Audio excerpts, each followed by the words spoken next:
ನಮ್ಮನ್ನು ಬಹಳವಾಗಿ ಪ್ರೀತಿಸುವಂಥ ನಮ್ಮನ್ನು ಹೆತ್ತ ತಂದೆಯಾದ ದೇವರೇ, ನಿಮಗೆ ವಂದನೆಗಳು, ಸ್ತೋತ್ರಗಳು ತಂದೆ. ಅಪೊಸ್ತಲನಾಗಿರುವಂಥ ಪೌಲನು ಸುವಾರ್ತೆಯ ನಿಮಿತ್ತವಾಗಿ ಮಾಡಿರುವಂಥ ಪ್ರಯಾಣ, ಆ ಪ್ರಯಾಣದಲ್ಲಿ ನಿಮಗೋಸ್ಕರ ಹೇಗೆ ಕಷ್ಟಪಟ್ಟಿದ್ದಾರೋ, ಹೇಗೆ ಸೇವೆ ಮಾಡಿದ್ದಾರೋ ಎನ್ನುವಂಥ ವಿಷಯಗಳನ್ನು ತಿಳ್ಕೊಳ್ಳೋದಕ್ಕೆ ಸಿದ್ಧರಾಗಿದ್ದೇವೆ ತಂದೆ. ಪವಿತ್ರಾತ್ಮರ ಸಹಾಯವನ್ನು ದಯಪಾಲಿಸಿ ತಂದೆ. ಎಷ್ಟು ಮಂದಿ ನಿಮ್ಮ ಮಕ್ಕಳು ನಿಮ್ಮ ಮಾತುಗಳನ್ನು ತಿಳ್ಕೊಳ್ಳೋದಕ್ಕೆ ಸಿದ್ಧರಾಗಿದ್ದಾರೋ ಎಲ್ಲರನ್ನೂ ಬಲಪಡಿಸಿ, ಎಲ್ಲರೂ ಕೂಡ ಅರ್ಥ ಮಾಡಿಕೊಳ್ಳೋದಕ್ಕೆ ಸಹಾಯ ಮಾಡಿ. ಯೇಸು ಪವಿತ್ರ ನಾಮದಲ್ಲಿ ಬೇಡ್ತಾ ಇದ್ದೀನಪ್ಪ ತಂದೆಯೇ, ಆಮೆನ್. ಲೋಕರಕ್ಷಕನಾದ ಯೇಸು ಕ್ರಿಸ್ತರ ನಾಮದಲ್ಲಿ ನಿಮ್ಮೆಲ್ಲರಿಗೆ ನನ್ನ ಹೃದಯಪೂರ್ವಕದಿಂದ ವಂದನೆಗಳನ್ನು ತಿಳಿಸ್ತಾ ಇದ್ದೀನಿ. ಅಪೊಸ್ತಲನಾಗಿರುವಂಥ ಪೌಲನ ಇತಿಹಾಸ 9ನೇ ಭಾಗ, ಸುವಾರ್ತೆಗಾಗಿ 3ನೇ ಪ್ರಯಾಣ. ಈ 3ನೇ ಪ್ರಯಾಣದಲ್ಲಿ 2ನೇ ಭಾಗ. ಮೊದಲನೇ ಪ್ರಯಾಣದಲ್ಲಿ ಏನು ನಡೆದಿದೆ, ಎಷ್ಟು ಪಟ್ಟಣಗಳನ್ನು ತಿರುಗಿ ಯಾವ ರೀತಿ ಸುವಾರ್ತೆ ಮಾಡಿದ್ದಾನೆ, ಯಾರ್ಯಾರು ಹೋಗಿದ್ದಾರೆ, ಯಾವ ರೀತಿ ಹಿಂಸೆಗಳನ್ನು ಅನುಭವಿಸಿದ್ದಾರೆ ಎನ್ನುವಂಥ ವಿಷಯವನ್ನು 1ನೇ ಭಾಗದಲ್ಲಿ 2ನೇ ಭಾಗದಲ್ಲಿ ತಿಳ್ಕೊಂಡಿದ್ವಿ. ಕಳೆದ ದಿನದಂದು ಸುವಾರ್ತೆಗೋಸ್ಕರ 3ನೇ ಪ್ರಯಾಣ.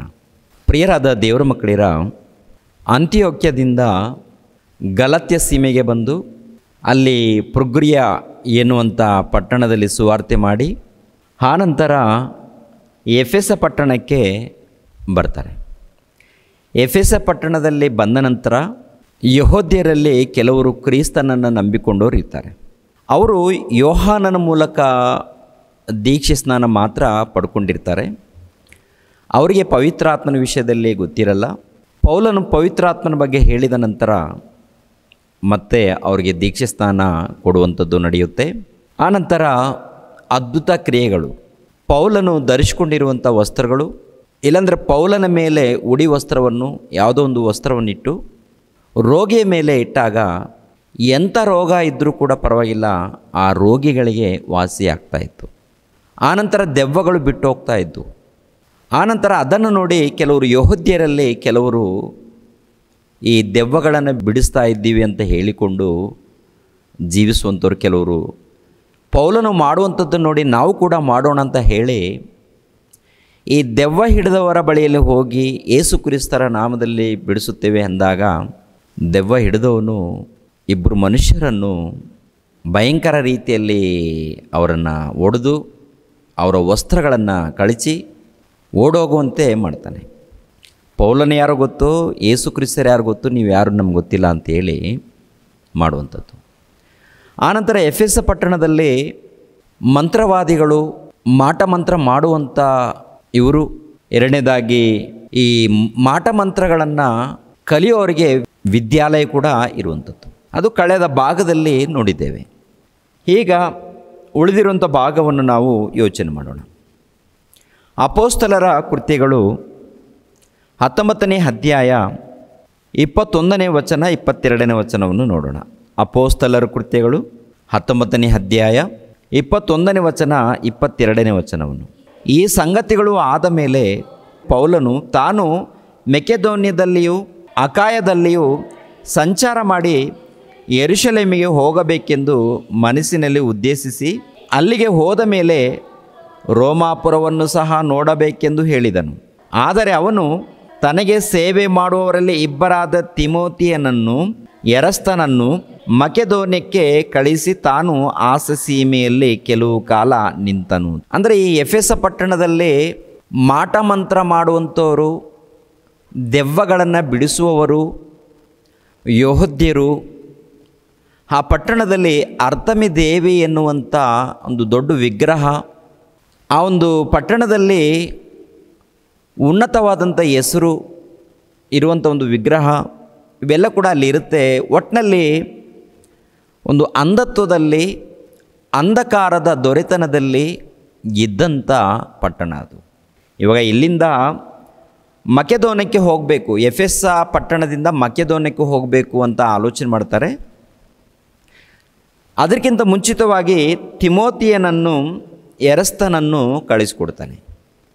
ತಿಮೋತಿಯನ್ನು ಎರಸ್ತನನ್ನು ಮಕೆದೋನ್ಯಕ್ಕೆ ಕಳಿಸಿಕೊಡುವಂಥದ್ದು. ಯಾಕೆಂದರೆ ಇವರು ಹೋದ ನಂತರ ಇವರು ಕೂಡ ಅಲ್ಲೆಲ್ಲಿ ಹೋಗಿ ಸುವಾರ್ತೆ ಸಾರುವಂಥದ್ದು. ತಿಮೋತಿ ಆಗಿರ್ಬೋದು, ಇಲ್ಲ ಎರಸ್ತನೂ ಆಗಿರ್ಬೋದು. ಸೇವೆ ಅಂದರೆ ಈ ಪೌಲನ ಜೊತೆಯಲ್ಲಿ ಯಾರ್ಯಾರಿದ್ದಾರೋ ಎಲ್ಲರೂ ಕೂಡ ವಾಕ್ಯಗಳನ್ನು ಕಲಿತಾರೆ, ಕೆಲಸ ಮಾಡ್ತಾರೆ, ಸ್ವಾರ್ಥಿಗೋಸ್ಕರ ಪ್ರಯಾಸ ಪಡ್ತಾರೆ. ವಾಕ್ಯ ಹೇಳುವಂಥ ಸಮಯ ಬಂದಾಗ ವಾಕ್ಯ ಹೇಳುವಂಥದ್ದು, ಕೆಲಸ ಮಾಡುವಂಥ ಸಮಯದಲ್ಲಿ ಕೆಲಸ ಮಾಡುವಂಥದ್ದು. ಒಟ್ಟಿನಲ್ಲಿ ಪೌಲನಿಗೆ ಬೆಂಬಲವಾಗಿ ನಿಂತ್ಕೊಂಡಿದ್ದಾರೆ ಅವರೆಲ್ಲ. ಪೌಲನು ಮಾತನಾಡುವಂಥ ಪ್ರತಿ ಮಾತುಗಳನ್ನು ಅರ್ಥ ಮಾಡಿಕೊಂಡು ಸೇವೆ ಅಭಿವೃದ್ಧಿಗೋಸ್ಕರ ಪೌಲನ ಜೊತೆ ಕೆಲವರು ನಿಂತ್ಕೊಂಡಿರ್ತಾರೆ. ಪ್ರಿಯರ ದೇವ್ರ ಮಕ್ಕಳಿರ, ಈ ಪೌಲನ ಇತಿಹಾಸವನ್ನು ನಾವು ಅರ್ಥ ಮಾಡ್ಕೊಳ್ಬೇಕಾದ್ರೆ ಮೊಟ್ಟ ಮೊದಲು ಬೈಬಲ್ ಮುಂದೆ ಇಟ್ಕೊಳ್ಳಿ.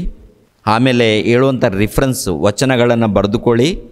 ಆನಂತರ ಈ ಪಟ್ಟಣಗಳ ಬಗ್ಗೆ ಮಾತನಾಡುವಾಗ ಕೊನೆಯದಾಗಿ ಮ್ಯಾಪ್ ಇರುತ್ತೆ. ಪ್ರಕಟಣೆ ಗ್ರಂಥ ಆದಮೇಲೆ ಗ್ರಂಥದಲ್ಲಿ ಮ್ಯಾಪ್ ಇರುತ್ತೆ. ಆ ಒಂದು ಮ್ಯಾಪನ್ನು ಗಮನಿಸಿ. ಇವತ್ತು ನಾವು ನೋಡುವಂಥದ್ದು ಏನಪ್ಪ ಅಂದರೆ ಮೂರನೇ ಪ್ರಯಾಣ. ಕೊನೆಯಲ್ಲಿ ಮೂರನೇ ಪ್ರಯಾಣದ ಬಗ್ಗೆ ಮ್ಯಾಪ್ ಇರುತ್ತೆ. ಆ ಮ್ಯಾಪು ನೋಡಿದಾಗ ಎಲ್ಲೆಲ್ಲಿ ಅವರು ಪ್ರಯಾಣ ಮಾಡಿದ್ದಾರೆ, ಅಲ್ಲಿ ಎಷ್ಟು ಕಾಲ ಇದ್ದಾರೆ, ಅವೆಲ್ಲ ಕೂಡ ಗೊತ್ತಾಗುತ್ತೆ. ಗೊತ್ತಾದ ನಂತರ, ಅರ್ಥ ಆದ ನಂತರ ದೇವ್ರಿಗೋಸ್ಕರ ಬದುಕಬೇಕು, ನಾವು ನಿತ್ಯ ಲೋಕವನ್ನು ಪಡ್ಕೊಳ್ಬೇಕು ಹೇಗಾದರೂ ಮಾಡಿ ಎನ್ನುವಂಥ ಛಲ ಬರುತ್ತೆ ರೀ. ಸುಮ್ಮನೆ ಕೇಳಿ, ಈ ಕಡೆಯಿಂದ ಕೇಳಿ ಈ ಕಡೆಯಿಂದ ಬಿಡೋದಲ್ಲ. ಬೈಬಲನ್ನು ಓಪನ್ ಮಾಡಿ ವಚನಗಳನ್ನು ಬರೆದುಕೊಳ್ಳಿ, ತಿಳ್ಕೊಳ್ಳಿ, ಅರ್ಥ ಮಾಡಿಕೊಳ್ಳಿ. ಅರ್ಥ ಆಗದೆ ಹೋದರೆ ನನ್ನ ಪ್ರಯಾಸ ವ್ಯರ್ಥವಾಗುತ್ತೆ. ಆಲೋಚನೆ ಮಾಡಿ. ಯಾಕೆಂದರೆ ಅಪೊಸ್ತಲನಾಗಿರುವಂಥ ಪೌಲನ ಇದ್ದ ನೋಡಿ, ದೇವ್ರಿಗೋಸ್ಕರ ಬಹಳ ಕಷ್ಟಪಟ್ಟಿದ್ದಾನೆ. ಸಭೆಯನ್ನು ಸ್ಥಾಪನೆ ಮಾಡುವಂಥದ್ದು, ಆನಂತರ ಸಭೆಯನ್ನು ಬಲಪಡಿಸುವಂಥದ್ದು, ಅಭಿವೃದ್ಧಿ ಮಾಡುವಂಥದ್ದು. ಇವರು ಎಲ್ಲಿಗೋದ್ರೂ ಕೂಡ 4 ಜನ, 10 ಜನ, 20 ಜನ, 100 ಜನ ಎಷ್ಟಿದ್ರೂ ಪರವಾಗಿಲ್ಲ, ಒಂದೊಂದು ಪಟ್ಟಣದಲ್ಲಿ ದೇವರ ಒಂದು ಜ್ಞಾನವನ್ನು ಅಲ್ಲಿ ಬಿತ್ತಿ ಹೋಗ್ತಾರೆ ಪ್ರಿಯರೇ.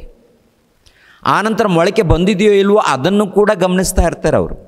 ಅಷ್ಟೊಂದು ಭಕ್ತಿಯಿಂದ, ತ್ಯಾಗದಿಂದ, ಶ್ರಮೆಯಿಂದ ಕೆಲಸ ಮಾಡುವಂಥವರೇ ಅಪೊಸ್ತಲನಾಗಿರುವಂಥ ಪೌಲರು.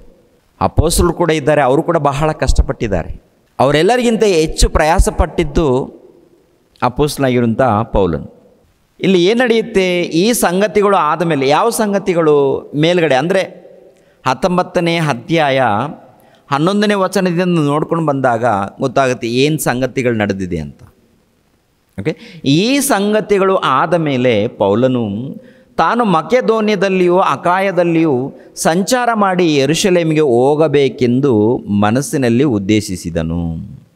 ಒಟ್ಟಿನಲ್ಲಿ ಇವೆಲ್ಲ ಸಂಚಾರ ಮಾಡಿ, ತಿರುಗಾಡಿ, ಸುವಾರ್ತೆ ಸಾರಿ, ಕ್ರೈಸ್ತರನ್ನು ಬಲಪಡಿಸಿ ಸೀದಾ ನಾನು ಯೆರೂಸಲೇಮ್ ಪಟ್ಟಣಕ್ಕೆ ಹೋಗಬೇಕು ಅಂತ ತೀರ್ಮಾನ ಮಾಡಿಕೊಳ್ತಾನೆ.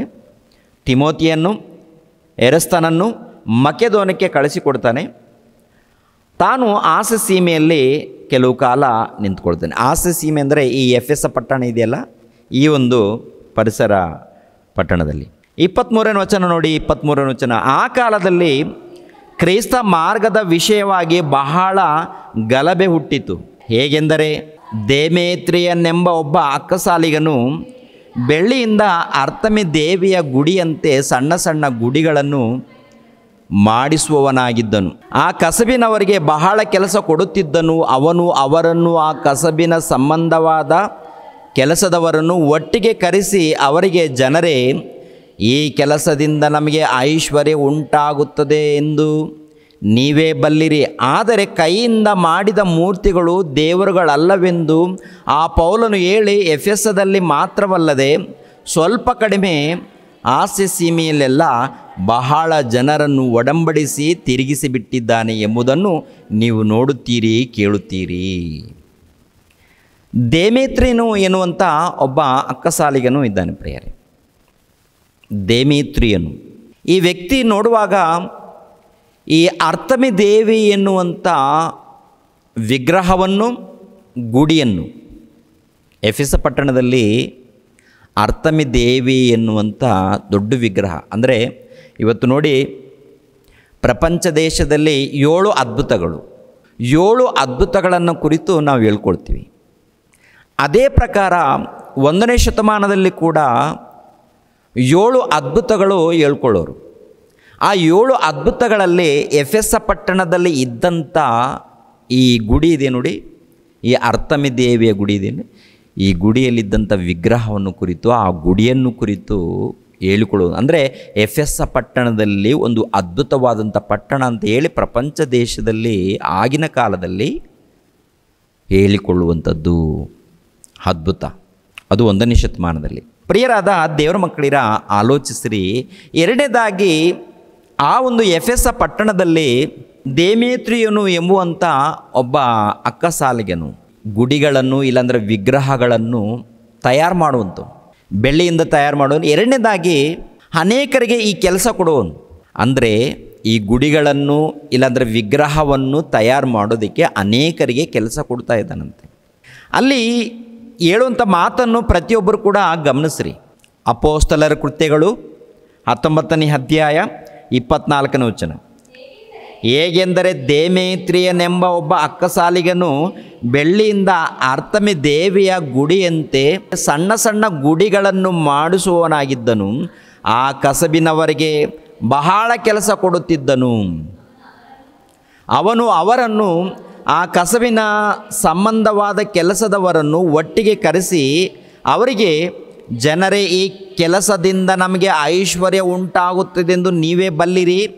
ಆದರೆ ಕೈಯಿಂದ ಮಾಡಿದ ಮೂರ್ತಿಗಳು ದೇವರುಗಳಲ್ಲವೆಂದು ಆ ಪೌಲನು ಹೇಳಿ ಎಫೆಸದಲ್ಲಿ ಮಾತ್ರವಲ್ಲದೆ ಸ್ವಲ್ಪ ಕಡಿಮೆ ಆಸಿಸಿ ಮೇಲೆಲ್ಲ ಬಹಳ ಜನರನ್ನು ಒಡಂಬಡಿಸಿ ತಿರುಗಿ ಬಿಟ್ಟಿಸಿದ್ದಾನೆ.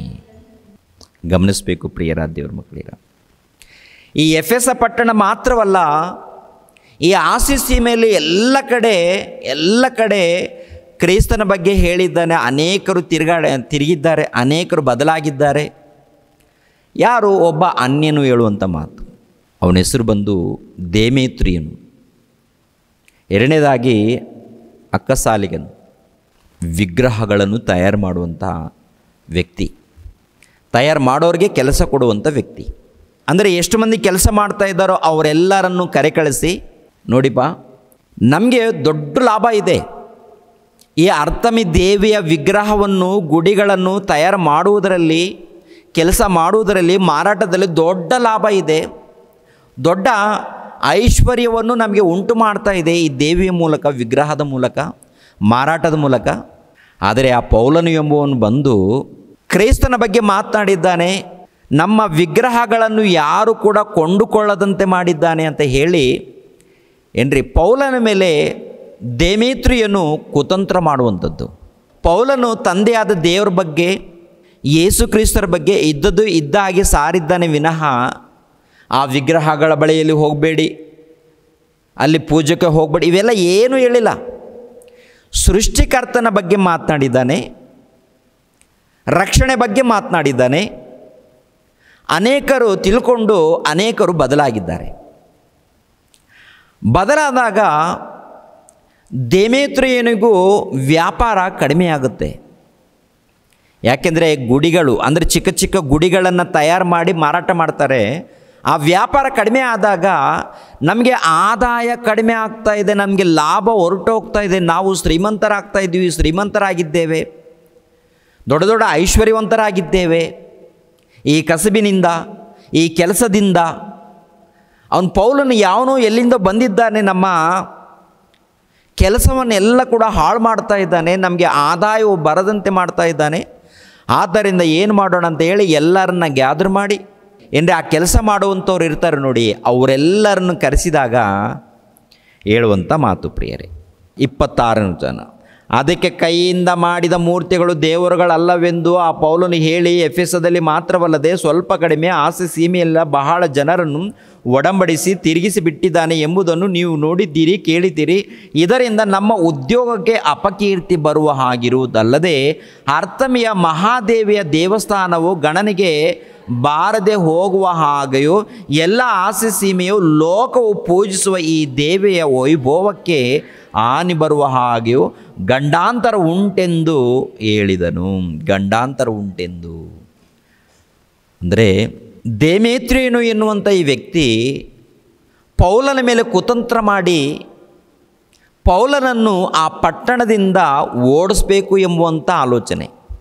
ಏನಿಲ್ಲ, ಎಫೆಸ ಪಟ್ಟಣ ಆಗಿರ್ಬೋದು, ಆಸೆ ಸೀಮೆ ಆಗಿರ್ಬೋದು, ಟೋಟಲ್ ಎಲ್ಲ ಕಡೆ ಸುವಾರ್ತೆ ಸಾರಿದ್ದಾನೆ. ಅನೇಕರು ತಿಳ್ಕೊಂಡಿದ್ದಾರೆ. ಯೆಹೂದ್ಯರಲ್ಲಿ ನಂಬಿದ್ದಾರೆ, ಗ್ರೀಕರಲ್ಲಿ ಕೂಡ ನಂಬಿದ್ದಾರೆ ಕ್ರಿಸ್ತನನ್ನು. ಎಫೆಸ ಪಟ್ಟಣದಲ್ಲಿ ಸಭೆ ಸ್ಥಾಪನೆಯಾಗಿದೆ. ಅನೇಕರು ತಿಳ್ಕೊಂಡಿದ್ದಾರೆ, ಭಕ್ತಿಯಿಂದ ನಡೀತಾ ಇದ್ದಾರೆ. ಆ ಸಂದರ್ಭದಲ್ಲಿ ನಮ್ಮ ವ್ಯಾಪಾರ ಲಾಸ್ ಆಗುತ್ತೆ. ಅರ್ತಮಿ ದೇವಿಯ ಒಂದು ವಿಗ್ರಹದ ಮೇಲೆ ಭಕ್ತಿ ಅಲ್ಲ, ಆತನಿಗೆ ಬರುವಂಥ ಲಾಭ ನಿಂತೋಗುತ್ತೆ ಎಂಬುವಂಥ ಉದ್ದೇಶದಿಂದ ಎಲ್ಲರನ್ನ ಗ್ಯಾದರ್ ಮಾಡಿದ್ದಾನೆ. ಬರುವಂಥ ಲಾಭವು ನಿಂತೋಗುತ್ತೆ, ನಮಗೆ ನಮ್ಮ ಆಸ್ತಿ ನಷ್ಟವಾಗುತ್ತೆ. ಆ ಉದ್ದೇಶದಿಂದ ಎಲ್ಲರನ್ನು ಕೂಡಿಸಿದ್ದಾನೆ ವಿನಃ ದೇಮೇತ್ರಿಯನು ಆ ವಿಗ್ರಹದ ಮೇಲೆ ಭಕ್ತಿಯಿಂದ ಅಲ್ಲ ರೀ.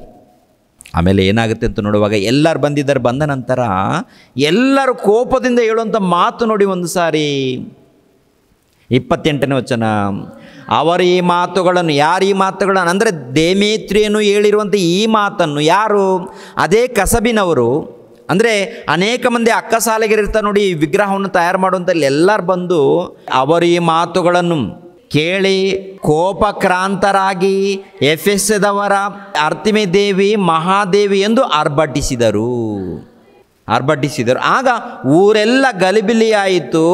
ಪ್ರಯಾಣದಲ್ಲಿ ಪೌಲನಿಗೆ ಜೊತೆಯವರಾಗಿದ್ದ ಮೆಕೆದೋನ್ಯದ ಗಾಯನನ್ನು ಅರಿಸ್ತಾರ್ಕನನ್ನು ಜನರು ಹಿಡಿದುಕೊಂಡು ಒಗ್ಗಟ್ಟಾಗಿ ನಾಟಕ ಶಾಲೆಯೊಳಗೆ ನುಗ್ಗಿದರು. ನಾಟಕ ಶಾಲೆ, ಕಲಾಕ್ಷೇತ್ರ ಇದೆ, ನಾಟಕದ ಒಂದು ಶಾಲೆ ಇದೆ.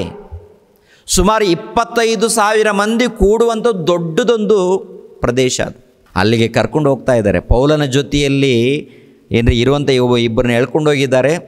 ಆನಂತರ ಕೂಗ್ತಾ ಇದ್ದಾರೆ. ಕೂಗುವಂಥದ್ದು ಎಲ್ಲರೂ, ಅಂದರೆ ಟೋಟಲ್ ಆ ಪಟ್ಟಣದಲ್ಲಿದ್ದಂಥ ದೊಡ್ಡ ಗಲಭೆ ಆಗಿದೆ. ದೊಡ್ಡ ಗಲಭೆ ಅಂದರೆ ದೊಡ್ಡದೊಂದು ಗಲಾಟೆ. ಯಾಕೆ ಗಲಾಟೆ ಆಗಿದೆ ಅಂತ ನೋಡುವಾಗ ಎಲ್ಲರೂ ಕೂಡಿ ಬಂದಿದ್ದಾರೆ. ಕೂಡಿ ಬಂದ ನಂತರ ಅವರು ನಂಬಿರುವಂಥ ದೇವತೆಯನ್ನು ಕುರಿತು ಕೂಗ್ತಾ ಇದ್ದಾರೆ. ಅರ್ತಮಿ ದೇವಿ ಮಹಾದೇವಿ, ಅರ್ತಮಿ ದೇವಿ ಮಹಾದೇವಿ ಅಂತೇಳಿ ಕೂಗಿಕೊಂಡು ಆನಂತರ ಪೌಲನ ಮೇಲೆ ಹಗೆ ಇಡ್ತಾ ಇದ್ದಾರೆ. ಪೌಲನ ಮೇಲೆ ದ್ವೇಷ. ಪೌಲನೇನು ಮಾಡಿದ್ದಾನಂತ ನೋಡುವಾಗ ದೇವರ ಪ್ರೀತಿಯನ್ನು ಸಾರಿದ್ದಾನೆ, ದೇವರ ಜ್ಞಾನವನ್ನು ಸಾರಿದ್ದಾನೆ. ಅಂದರೆ ಪರಮಾತ್ಮನನ್ನು ಕುರಿತು ಸಾರಿದ್ದಾನೆ.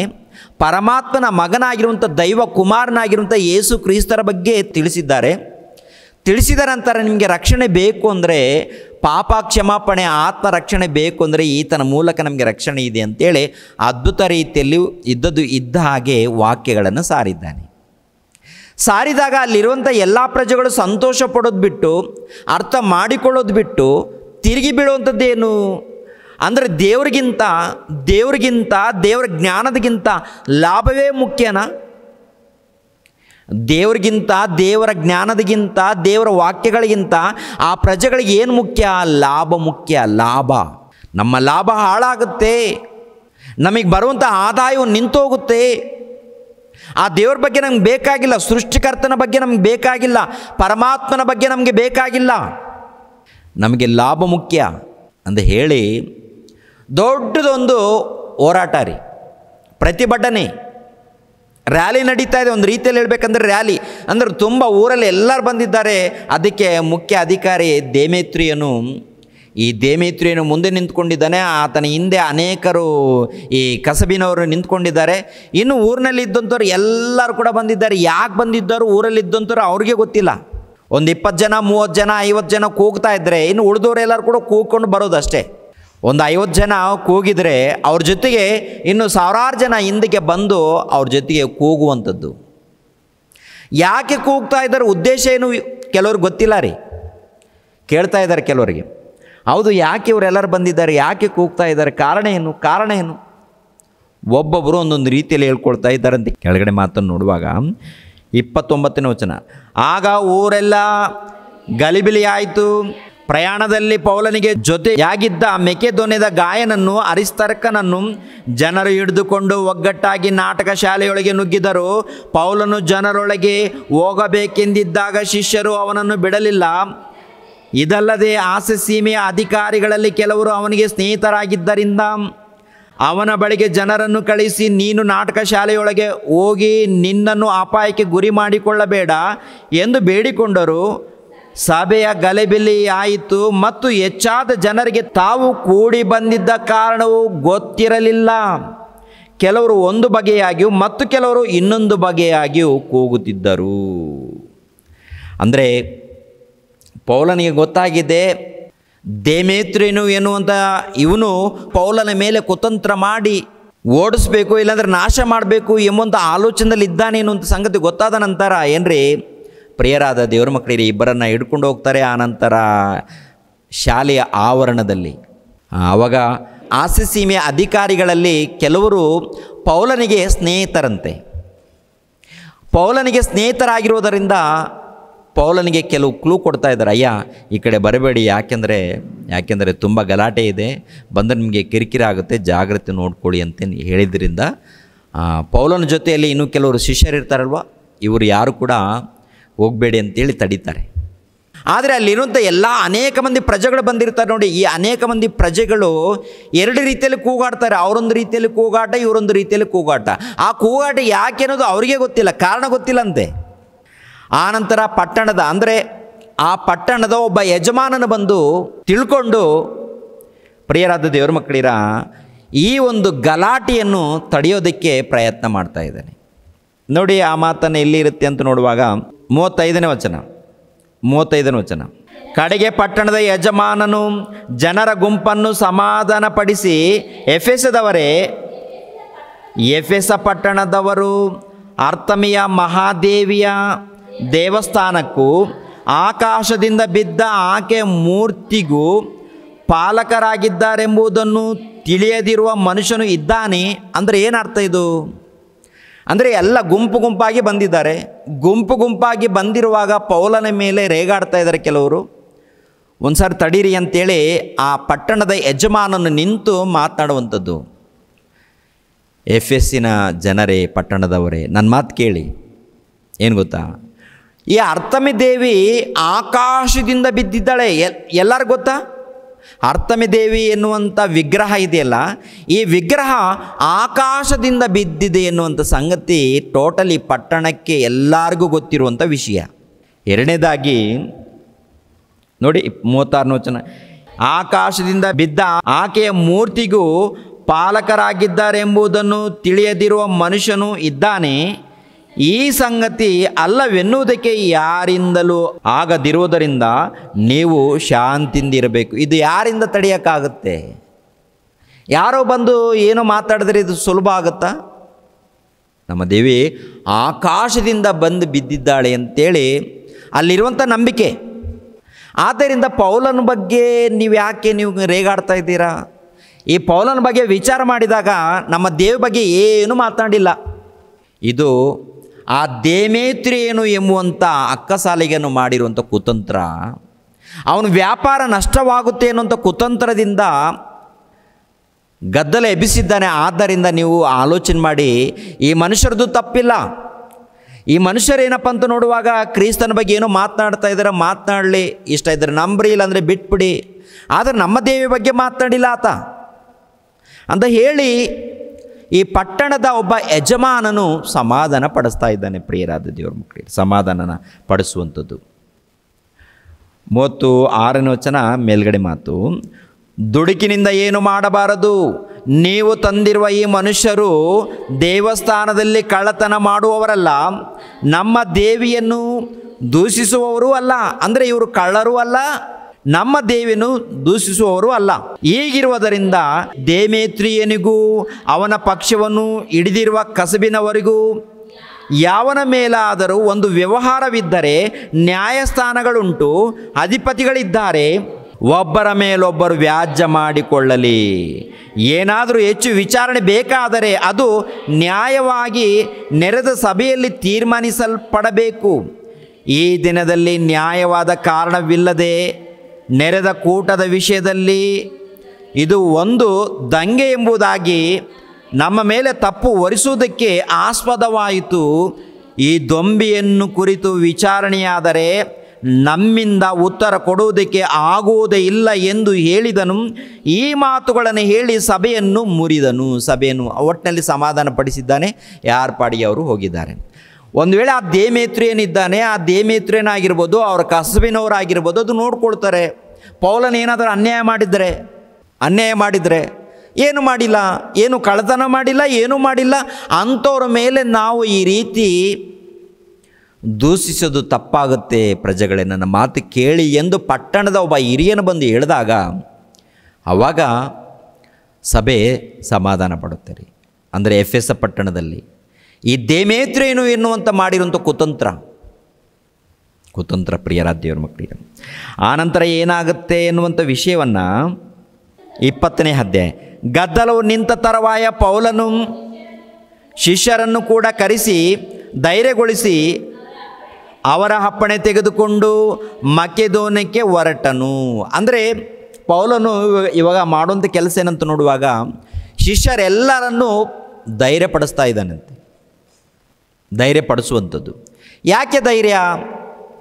ಯೇಸು ಕ್ರಿಸ್ತರನ್ನು ನಂಬಿದ ಮೇಲೆ ನಮಗೆ ರಕ್ಷಣೆ ಬರುತ್ತೆ ಅಂತ ಹೇಳಿದ್ದೀರಾ, ಸಮಾಧಾನ ಇರುತ್ತೆ ಅಂತ ಹೇಳಿದ್ದೀರಾ ಸಭೆಯಲ್ಲಿ, ಊರಲ್ಲಿ, ಎಫೆಸ ಪಟ್ಟಣದಲ್ಲಿ.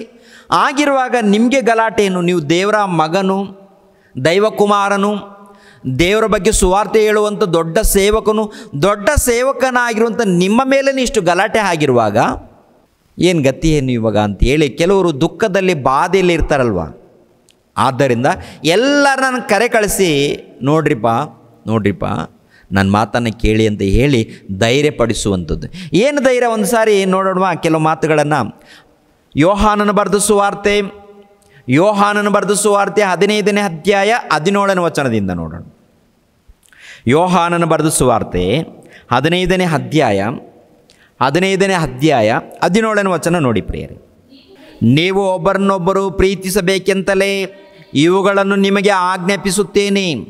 ಲೋಕವು ನಿಮ್ಮ ಮೇಲೆ ದ್ವೇಷ ಮಾಡುವುದಾದರೆ ಅದು ಮೊದಲು ನನ್ನ ಮೇಲೆ ದ್ವೇಷ ಮಾಡಿದೆಂದು ತಿಳಿದುಕೊಳ್ಳಿರಿ. ನೀವು ಲೋಕದ ಕಡೆಯವರಾಗಿರುತ್ತಿದ್ದರೆ ಲೋಕವು ನಿಮ್ಮ ಮೇಲೆ ತನ್ನವರೆಂದು ಮಮತೆ ಇಡುತ್ತಿತ್ತು. ಆದರೆ ನೀವು ಲೋಕದ ಕಡೆಯವರಲ್ಲದೆ ಇರುವುದರಿಂದಲೂ ನಾನು ನಿಮ್ಮನ್ನು ಲೋಕದೊಳಗಿಂದ ಆರಿಸಿ ತೆಗೆದುಕೊಂಡಿರುವುದರಿಂದಲೂ ಲೋಕವು ನಿಮ್ಮ ಮೇಲೆ ದ್ವೇಷ ಮಾಡುತ್ತದೆ. ಲೋಕವು ನಿಮ್ಮ ಮೇಲೆ ದ್ವೇಷ ಮಾಡುತ್ತೆ. ಯಾರು ಹೇಳುವಂಥ ಮಾತು? ಯೇಸು ಕ್ರಿಸ್ತರು. ನೀವೆಲ್ಲರೂ ಲೋಕದ ಹಾಗೆ ಇದ್ದರೆ ಯಾರು ಕೂಡ ನಿಮ್ಮನ್ನು ದ್ವೇಷ ಮಾಡಲ್ಲ. ಎಲ್ಲರೂ ನಿಮ್ಮನ್ನು ಇಷ್ಟಪಡ್ತಾರೆ. ಲೋಕದಲ್ಲಿ ಇದ್ದ ಹಾಗೆ ಕುಣಿರಿ, ಲೋಕದಲ್ಲಿ ಇದ್ದ ಹಾಗೆ ಏನ್ರಿ ಗದ್ದಲ ಮಾಡಿ ಕೂಗಾಡ್ರಿ, ಯಾರು ನಿಮ್ಮನ್ನು ದ್ವೇಷ ಮಾಡೋದಿಲ್ಲ. ಈ ಸಮಾಜದಲ್ಲಿ ನೋಡಿ ಪ್ರಿಯರಾದ ದೇವ್ರ ಮಕ್ಕಳಿರ, ಪ್ರಾರ್ಥನೆ ಮಾಡ್ತೀವಂದರೆ ಪ್ರಾರ್ಥನೆ ಮಾಡುವವರ ಮೇಲೆ ಗಲಾಟೆಗಳು, ಸುವಾರ್ತೆ ಹೇಳ್ತೀವಂದರೆ ಸುವಾರ್ತೆ ಹೇಳುವಂಥ ಸಮಯದಲ್ಲಿ ಕೂಡ ಕೆಲವು ಸಂದರ್ಭಗಳಲ್ಲಿ ಗಲಾಟೆಗಳು. ಯಾಕೆ ಮಾಡ್ತಾರೆ ಅಂದರೆ ಸುವಾರ್ತೆಗೂ ಅವ್ರು ಮಾಡುವಂಥ ಕೆಲಸಕ್ಕೂ ಬಹಳ ವ್ಯತ್ಯಾಸ ಇರುತ್ತೆ. ಅದೇ ಪ್ರಕಾರ ಮನೆಯಲ್ಲಿ ಒಬ್ಬರು ಪ್ರಾರ್ಥನೆ ಮಾಡಿದ್ರೆ ಇನ್ನೊಬ್ಬರಿಗೆ ಆಗಲ್ಲ. ಕುಟುಂಬದಲ್ಲಿ 4 ಮಂದಿ ಪ್ರಾರ್ಥನೆಯಲ್ಲಿದ್ದರೆ ಒಬ್ರಿಗೆ ಆಗಲ್ಲ. ಈ ರೀತಿ ಎಲ್ಲ ಕಡೆ ಇದೆಯಾ? ಎಲ್ಲ ಕಡೆ ನಡೀತಾ ಇದೆ. ಅಂದರೆ ನೀವು ದೇವರಿಗೆ ಒಳಪಟ್ಟರೆ ಲೋಕ ನಿಮ್ಮನ್ನು ದ್ವೇಷಿಸುತ್ತೆ, ಅಸಹ್ಯ ಪಡ್ಕೊಳ್ಳುತ್ತೆ ಅಂತ ಯೇಸು ಕ್ರಿಸ್ತರು ಹೇಳುವಂಥ ಮಾತು. ಈ ಮಾತುಗಳು ಪೌಲನಿಗೆ ಗೊತ್ತಾ? ಪೌಲನಿಗೆ ಗೊತ್ತು. ಯೇಸು ಕ್ರಿಸ್ತರು ಹೇಳಿರುವಂಥ ಪ್ರತಿ ಮಾತು ಕೂಡ ಪೌಲನಿಗೆ ಗೊತ್ತು ಪ್ರಿಯರೇ. ಆದ್ದರಿಂದ ಪೌಲನು ಹೇಳುವಂಥ ಮಾತೇನು ಗೊತ್ತಾ? ಧೈರ್ಯಪಡಿಸುವಂಥದ್ದು. ಏನು ಧೈರ್ಯ? ನಾವೆಲ್ಲರೂ ಕ್ರಿಸ್ತನಿಗೋಸ್ಕರ ಅವಮಾನಗಳು, ಶ್ರಮೆಗಳು, ಹಿಂಸೆಗಳು, ಬಾಧೆಗಳು ಎಲ್ಲ ಅನುಭವಿಸ್ಬೇಕು. ನಾವೆಲ್ಲ ದೇವ್ರಿಗೋಸ್ಕರ ಅನುಭವಿಸ್ಬೇಕು. ಯಾಕೆಂದರೆ ಈ ಲೋಕದಲ್ಲಿ ಕಷ್ಟ ಸುಖ ಬರುತ್ತೆ. ದೇವ್ರಿಗೋಸ್ಕರ ನಾವು ಅನುಭವಿಸಿದರೆ ನಿತ್ಯ ಜೀವ ಸಿಗುತ್ತೆ. ಯೇಸು ಕ್ರಿಸ್ತರು 2ನೇ ಆಗಮನದಲ್ಲಿ ಬಂದಾಗ ಮಹಿಮೆ ಶರೀರ, ಮತ್ತೊಂದು ಶರೀರ, ಮತ್ತೆ ನಾವು ಬದುಕಿ ಬರುತ್ತೇವೆ, ಮಹಿಮೆ ಶರೀರವನ್ನು ಪಡ್ಕೊಳ್ತೇವೆ. ಆ ಮಹಿಮೆ ಶರೀರವನ್ನು ನಾವು ಪಡ್ಕೊಳ್ಬೇಕಾದ್ರೆ ಈ ಲೋಕದಲ್ಲಿ ಕ್ರಿಸ್ತನ ನಿಮಿತ್ತವಾಗಿ ಬಾಧೆಯನ್ನು, ಶ್ರಮೆಗಳನ್ನು, ಹಿಂಸೆಯನ್ನು ಅನುಭವಿಸಬೇಕು. ಅಪೊಸ್ತಲರ ಕೃತ್ಯಗಳು 14ನೇ ಅಧ್ಯಾಯ 22ನೇ ವಚನವನ್ನು ನೋಡಿ. ಅಪೋಸ್ತಲರ ಕೃತ್ಯಗಳು 14ನೇ ಅಧ್ಯಾಯ 22ನೇ ವಚನದಲ್ಲಿ ಏನ್ರಿ, ಲುಸ್ತ್ರ ಪಟ್ಟಣದಲ್ಲಿ ಕೂಡ ಇದೇ ರೀತಿಯಲ್ಲಿ ಗಲಾಟೆ ಮಾಡ್ತಾರೆ. ಪೌಲನನ್ನು ಕಲ್ಲೆಸೆದು ಕೊಂದಾಕೋದಕ್ಕೆ ಪ್ರಯತ್ನ ಮಾಡಿ ಆನಂತರ ಊರು ಹೊರಕ್ಕೆ ಎಳ್ಕೊಂಡು ಹೋಗ್ತಾರೆ ಪ್ರಿಯರೇ. ಆ ಪಟ್ಟಣದಲ್ಲಿ ಕೂಡ ಇದ್ದಂಥ ಶಿಷ್ಯರನ್ನು ದೃಢಪಡಿಸುವಂಥದ್ದು, ಬಲಪಡಿಸುವಂಥದ್ದು. ಯಾಕೆಂತ ನೋಡುವಾಗ ಪೌಲನನ್ನು ಹಿಂಸೆಪಡಿಸಿದ್ದಾರೆ, ಹೊಡೆದಿದ್ದಾರೆ, ನಿಂದಿಸಿದ್ದಾರೆ, ಅವಮಾನಪಡಿಸಿದ್ದಾರೆ. ಇಂಥ ಸಮಯದಲ್ಲಿ ಹೊಸ್ದಾಗಿ ನಂಬಿರ್ತಾರೆ ನೋಡಿ, ಹೊಸ್ದಾಗಿ ನಂಬಿರುವಂಥ ಕೆಲವರು ಭಕ್ತರು, ಅಯ್ಯೋ ಏನಪ್ಪ ಇದು, ಏನಪ್ಪ ಈ ದುರ್ಗತಿ, ಏನಪ್ಪ ಇಂಥ ಕಷ್ಟ ಅಂತ ಹೇಳಿ ನೊಂದುಕೊಂಡು ಬಾಧೆಯಲ್ಲಿ ಇರುವಂಥ ಸಮಯದಲ್ಲಿ ಅವರನ್ನು ಬಲಪಡಿಸುವಂಥದ್ದು ಪ್ರಿಯರೇ. ಈ 14ನೇ ಅಧ್ಯಾಯ 22ನೇ ವಚನವನ್ನು ನೋಡಿ. 14ನೇ ಅಧ್ಯಾಯ 22ನೇ ವಚನ, ನಾವು ಬಹು ಸಂಕಟಗಳನ್ನು ತಾಳಿ ದೇವರ ರಾಜ್ಯದೊಳಗೆ ಸೇರಬೇಕೆಂಬುದಾಗಿ ಎಚ್ಚರಿಕೆಯ ಮಾತುಗಳನ್ನು ಹೇಳಿ ಕ್ರಿಸ್ತ ನಂಬಿಕೆಯಲ್ಲಿ ಸ್ಥಿರವಾಗಿರಿ ಎಂದು ಅವರನ್ನು ಧೈರ್ಯಗೊಳಿಸಿದನು. ಏನ್ರಿ, ಲುಸ್ತ್ರ ಎನ್ನುವಂಥ ಪಟ್ಟಣದಲ್ಲಿ, ಅಂದರೆ ಮೊದಲನೇ ಪ್ರಯಾಣ ಮಾಡ್ತೇನೆ ನೋಡಿ, ಸುವಾರ್ತೆ ನಿಮಿತ್ತವಾಗಿ ಮೊದಲನೇ ಪ್ರಯಾಣ ಮಾಡುವಂಥ ಸಮಯದಲ್ಲಿ ಈ ಲುಸ್ತ್ರದಲ್ಲಿ ಸುವಾರ್ತೆಗೋಸ್ಕರ ಹೆಜ್ಜೆ ಹಾಕಿದಾಗ ದೇವರ ಸೇವೆಯನ್ನು ತಿಳಿಸ್ಕೊಡ್ತಾರೆ. ಆದರೆ ಯಹೂದ್ಯರು ಕೆಲವರು ಮತಛಾಂದಸವಾದಿಗಳು ಇರ್ತಾರೆ ನೋಡಿ, ಇವರು ಬಂದು ಗಲಾಟೆ ಮಾಡಿ ಆ ನಂತರ ಕಲ್ಲೆಸೆದು ಕೊಂದಾಕೋದಕ್ಕೆ ಪ್ರಯತ್ನ ಮಾಡ್ತಾರೆ, ಹೊಡಿತಾರೆ.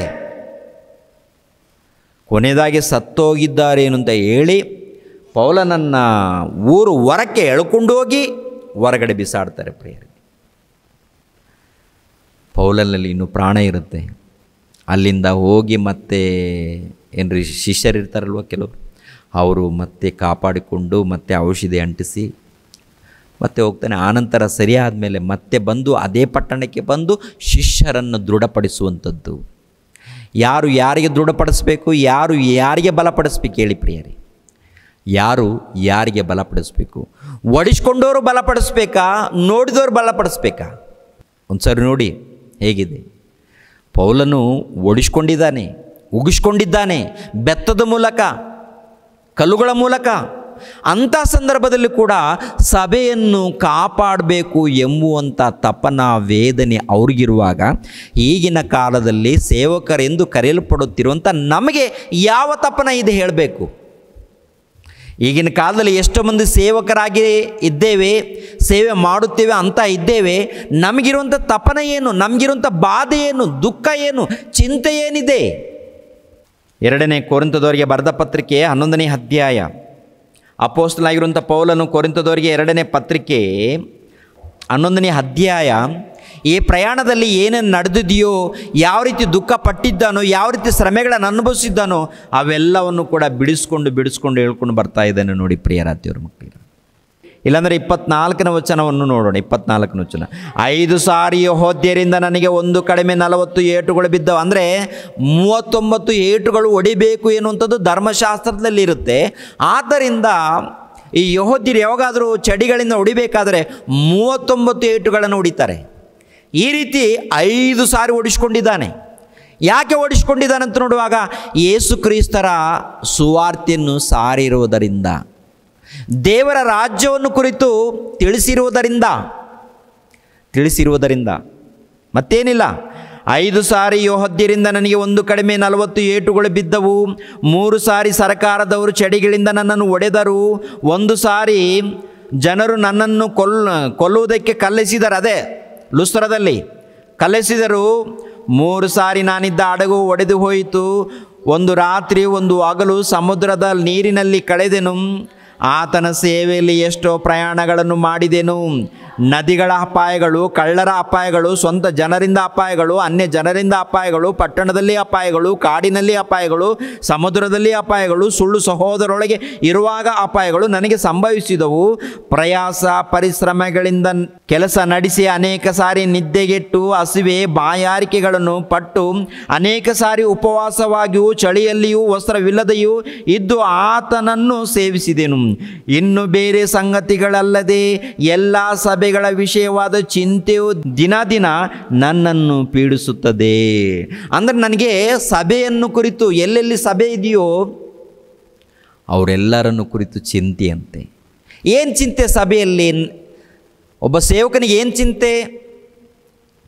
ಏನು ಚಿಂತೆ ಪ್ರಿಯರೇ? ಅವ್ರ ಚಿಂತೆ ಏನು ಗೊತ್ತಾ? ಎಲ್ಲೆಲ್ಲಿ ದೇವರ ಮಕ್ಕಳೆಂದು ಕರೆಯಲ್ಪಡ್ತಾ ಇದ್ದಾರೋ ಅವರು ಆತ್ಮಿಕವಾಗಿ ಬೆಳಿಬೇಕು. ಕುರುನನಿಗೆ ಅಂದರೆ ಸೈತಾನನಿಗೆ ಒಳಪಡಬಾರ್ದು, ಅಭಿವೃದ್ಧಿ ಆಗಬೇಕು, ಆತ್ಮಿಕವಾಗಿ ಬೆಳಿಬೇಕು, ಆತ್ಮಿಕವಾಗಿ ಅಭಿವೃದ್ಧಿ ಆಗಬೇಕು, ಭಕ್ತಿಯಲ್ಲಿ ಬೆಳಿಬೇಕು, ದೇವರಿಗೆ ಹತ್ತಿರವಾಗಬೇಕು ಅಂತ ಈ ರೀತಿ ಆತನು ಚಿಂತೆ ಮಾಡ್ತಾ ಇದ್ದಾನೆ. ಎಲ್ಲರಿಗೋಸ್ಕರ ಪ್ರಾರ್ಥನೆ ಮಾಡ್ತಾ ಇದ್ದಾನೆ. ಪ್ರಿಯರಾದ ದೇವರ ಮಕ್ಕಳಿರ ಅಪೊಸ್ತಲನಾಗಿರುವಂಥ ಪೌಲನು. ಈಗಿನ ಕಾಲದಲ್ಲಿ ನಮ್ಮ ಚಿಂತೆ ಏನು? ನಮ್ಮ ಚಿಂತೆ ಏನು ಅಂದರೆ ಸೇವಕರು, ಎಷ್ಟೋ ಮಂದಿ ಸೇವಕರು ಇದ್ದಾರೆ ನೋಡಿ, ಸೇವಕರ ಚಿಂತೆ ಏನು? ಬಂಗ್ಲೆಗಳ ಮೇಲೆ ಬಂಗ್ಲೆಗಳು, ಹಣದ ಮೇಲೆ ಹಣ, ದೋಚಿಕೊಳ್ಳುವಂಥದ್ದು. ನಾನು ನನ್ನ ಕುಟುಂಬ ದೋಚಿಕೊಳ್ಬೇಕು, ನಾನು ಚೆನ್ನಾಗಿರಬೇಕು, ನನ್ನ ಕುಟುಂಬ ಚೆನ್ನಾಗಿರಬೇಕು. ಸಭೆಯಲ್ಲಿ ವಿಶ್ವಾಸಿಗಳು ಏನಾದರೂ ನನಗೆ ಯಾಕೆ? ಸಭೆಗಳಲ್ಲಿ ಅಭಿವೃದ್ಧಿ ಆಗ್ತಾರಾ? ಹೊಟ್ಟೆ ಹಸುವಿನಲ್ಲಿ ಇರ್ತಾರಾ? ಕಷ್ಟದಲ್ಲಿ ಇರ್ತಾರಾ? ಅದು ನಮ್ಗೆ ಯಾಕೆ ಎನ್ನುವಂಥ ಆಲೋಚನೆಯಲ್ಲಿ ಈಗಿನ ಕಾಲದಲ್ಲಿ ಸೇವಕರು. ಆಗಿನ ಕಾಲದಲ್ಲಿ ಸೇವಕರು ಯಾವ ರೀತಿ ಇದ್ದಾರಂತ ನೋಡುವಾಗ, ಎಲ್ಲೆಲ್ಲಿ ಪಟ್ಟಣದಲ್ಲಿ ಹೋಗ್ತಾ ಇದ್ದಾರೋ ಅಲ್ಲಿ ಪಟ್ಟಣದಲ್ಲಿ ಸಭೆಯನ್ನು ಸ್ಥಾಪಿಸಿದ ಮೇಲೆ, ಸಭೆಯನ್ನು ಸ್ಥಾಪನೆ ಮಾಡಿದ ಮೇಲೆ ಆ ಸಭೆಯಲ್ಲಿ ಭಕ್ತರು ಅಭಿವೃದ್ಧಿ ಆಗ್ತಾ ಇದ್ದಾರಾ ಇಲ್ವಾ, ಆತ್ಮಿಕವಾಗಿ ಬೆಳೀತಾ ಇದ್ದಾರಾ ಇಲ್ವಾ ಅಂತ ಇದನ್ನು ನೋಡ್ತಾ ಇದ್ದಾರೆ ಅವರು. ಈಗಿನ ಕಾಲದಲ್ಲಿ ಆಗಲ್ಲ. ಇವರು ವ್ಯಾಪಾರದಲ್ಲಿ ಅಭಿವೃದ್ಧಿ ಆಗ್ತಾ ಇದ್ದಾರಾ, ಉದ್ಯೋಗದಲ್ಲಿ ಅಭಿವೃದ್ಧಿ ಆಗ್ತಾ ಇದ್ದಾರಾ, ಒಳ್ಳೆ ರೀತಿಯಲ್ಲಿ ಸಂಪಾದನೆಯಲ್ಲಿ ಇದ್ದಾರಾ? ಇಂಥ ಆಲೋಚನೆಯಲ್ಲಿ ಪ್ರಪಂಚ ದೇಶದಲ್ಲಿ ಇದ್ದಂಥ ಕ್ರೈಸ್ತರು ಇದ್ದಾರೆ, ಕ್ರೈಸ್ತರ ಬೋಧಕರಿದ್ದಾರೆ. ಹಣ ಕೊಟ್ಟಿಲ್ಲ ಎನ್ನುವಂಥದ್ದು ಚಿಂತೆ, ವಸ್ತುಗಳು ಕೊಟ್ಟಿಲ್ಲ ಎನ್ನುವಂಥದ್ದು ಚಿಂತೆ, ದಶಮ ಭಾಗ ಕೊಟ್ಟಿಲ್ಲ ಎನ್ನುವಂಥದ್ದು ಚಿಂತೆ. ಅದು ಅಲ್ಲಪ್ಪ, ಅದು ಅಲ್ಲ. ಏನು ಗೊತ್ತಾ?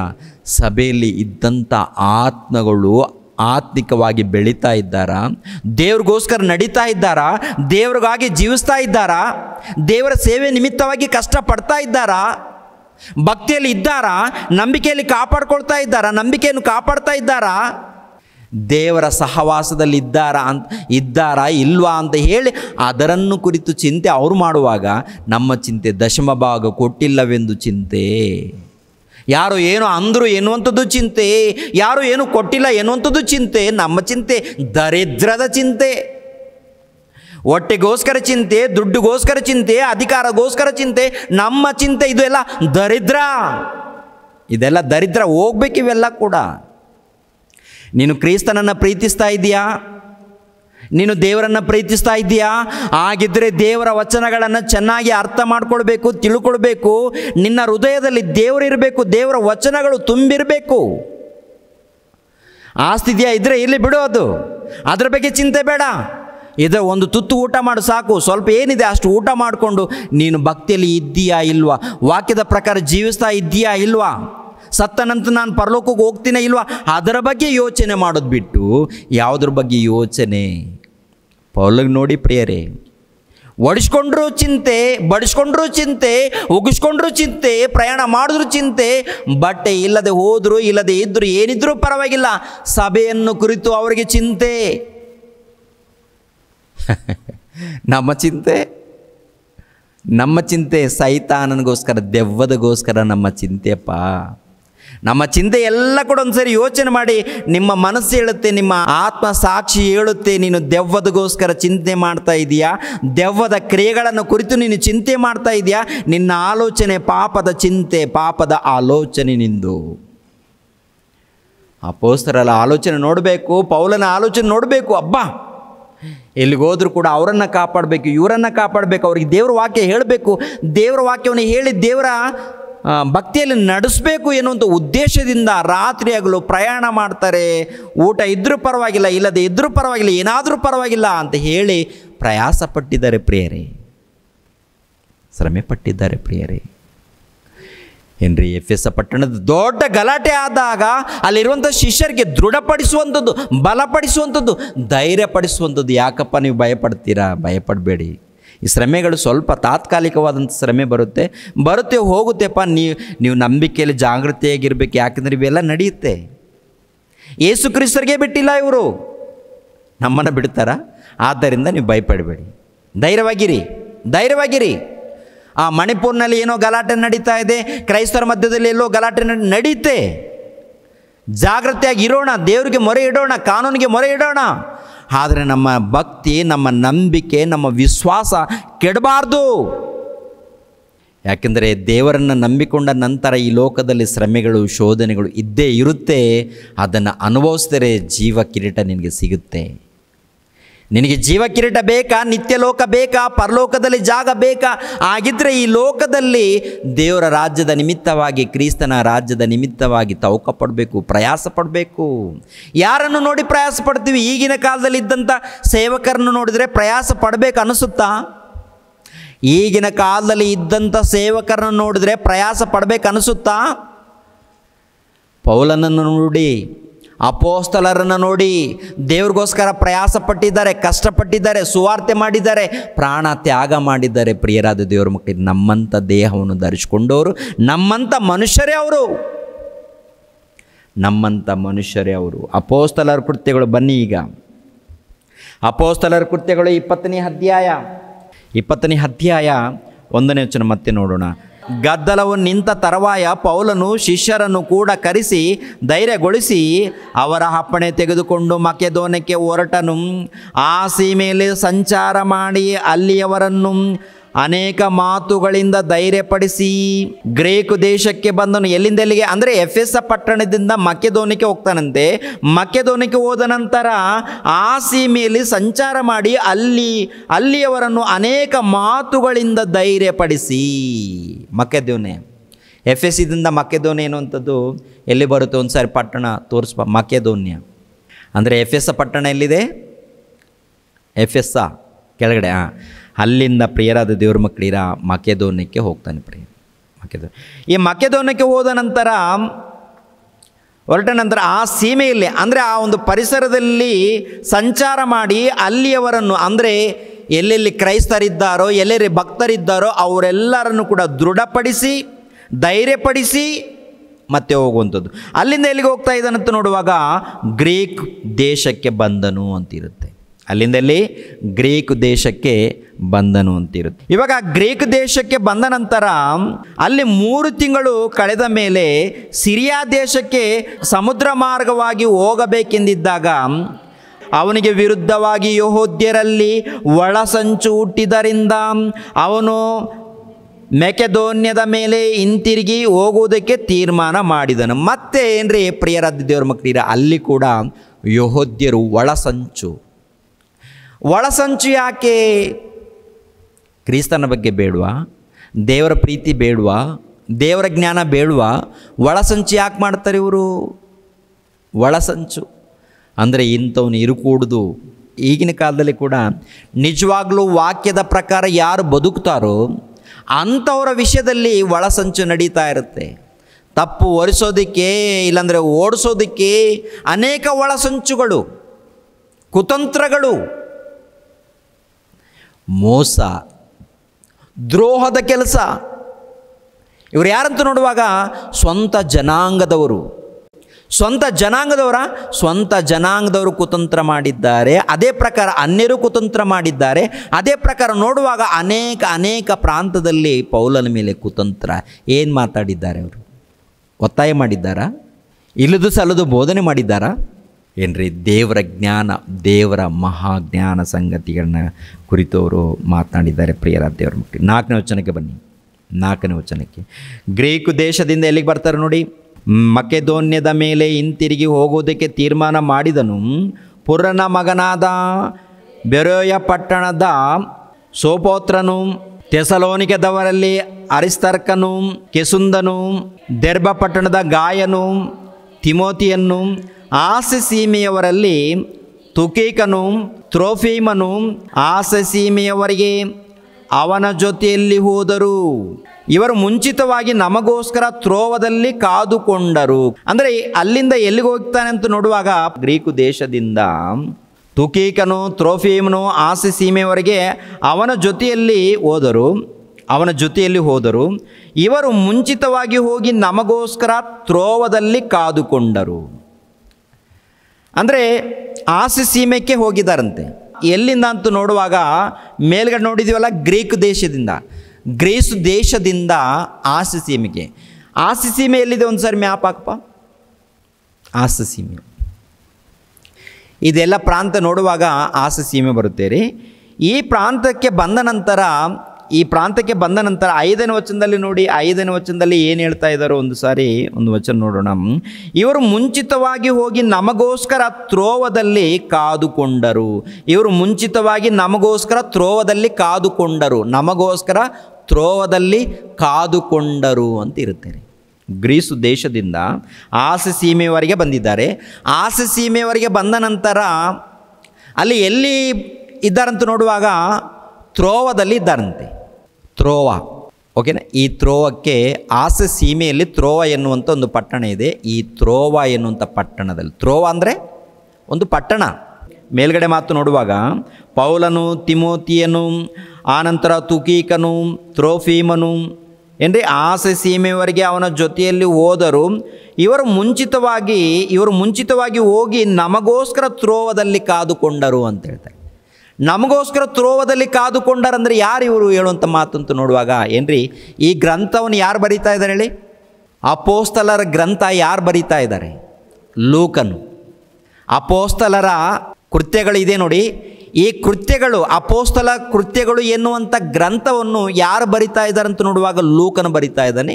ಈ ಲೂಕನು ಹೇಳುವಂಥ ಮಾತೇನಂತ ನೋಡುವಾಗ ಲೂಕನು ಹೇಳುವಂಥ ಮಾತು ಏನ್ರಿ 6ನೇ ವಚನ, ನಮಗೋಸ್ಕರ ತ್ರೋವದಲ್ಲಿ ಕಾದುಕೊಂಡರು. ತ್ರೋವದಲ್ಲಿ ಅಂದರೆ ಗ್ರೀಸು ದೇಶದಿಂದ ತ್ರೋವಕ್ಕೆ ಬಂದಿದ್ದಾರೆ. ಯಾರು?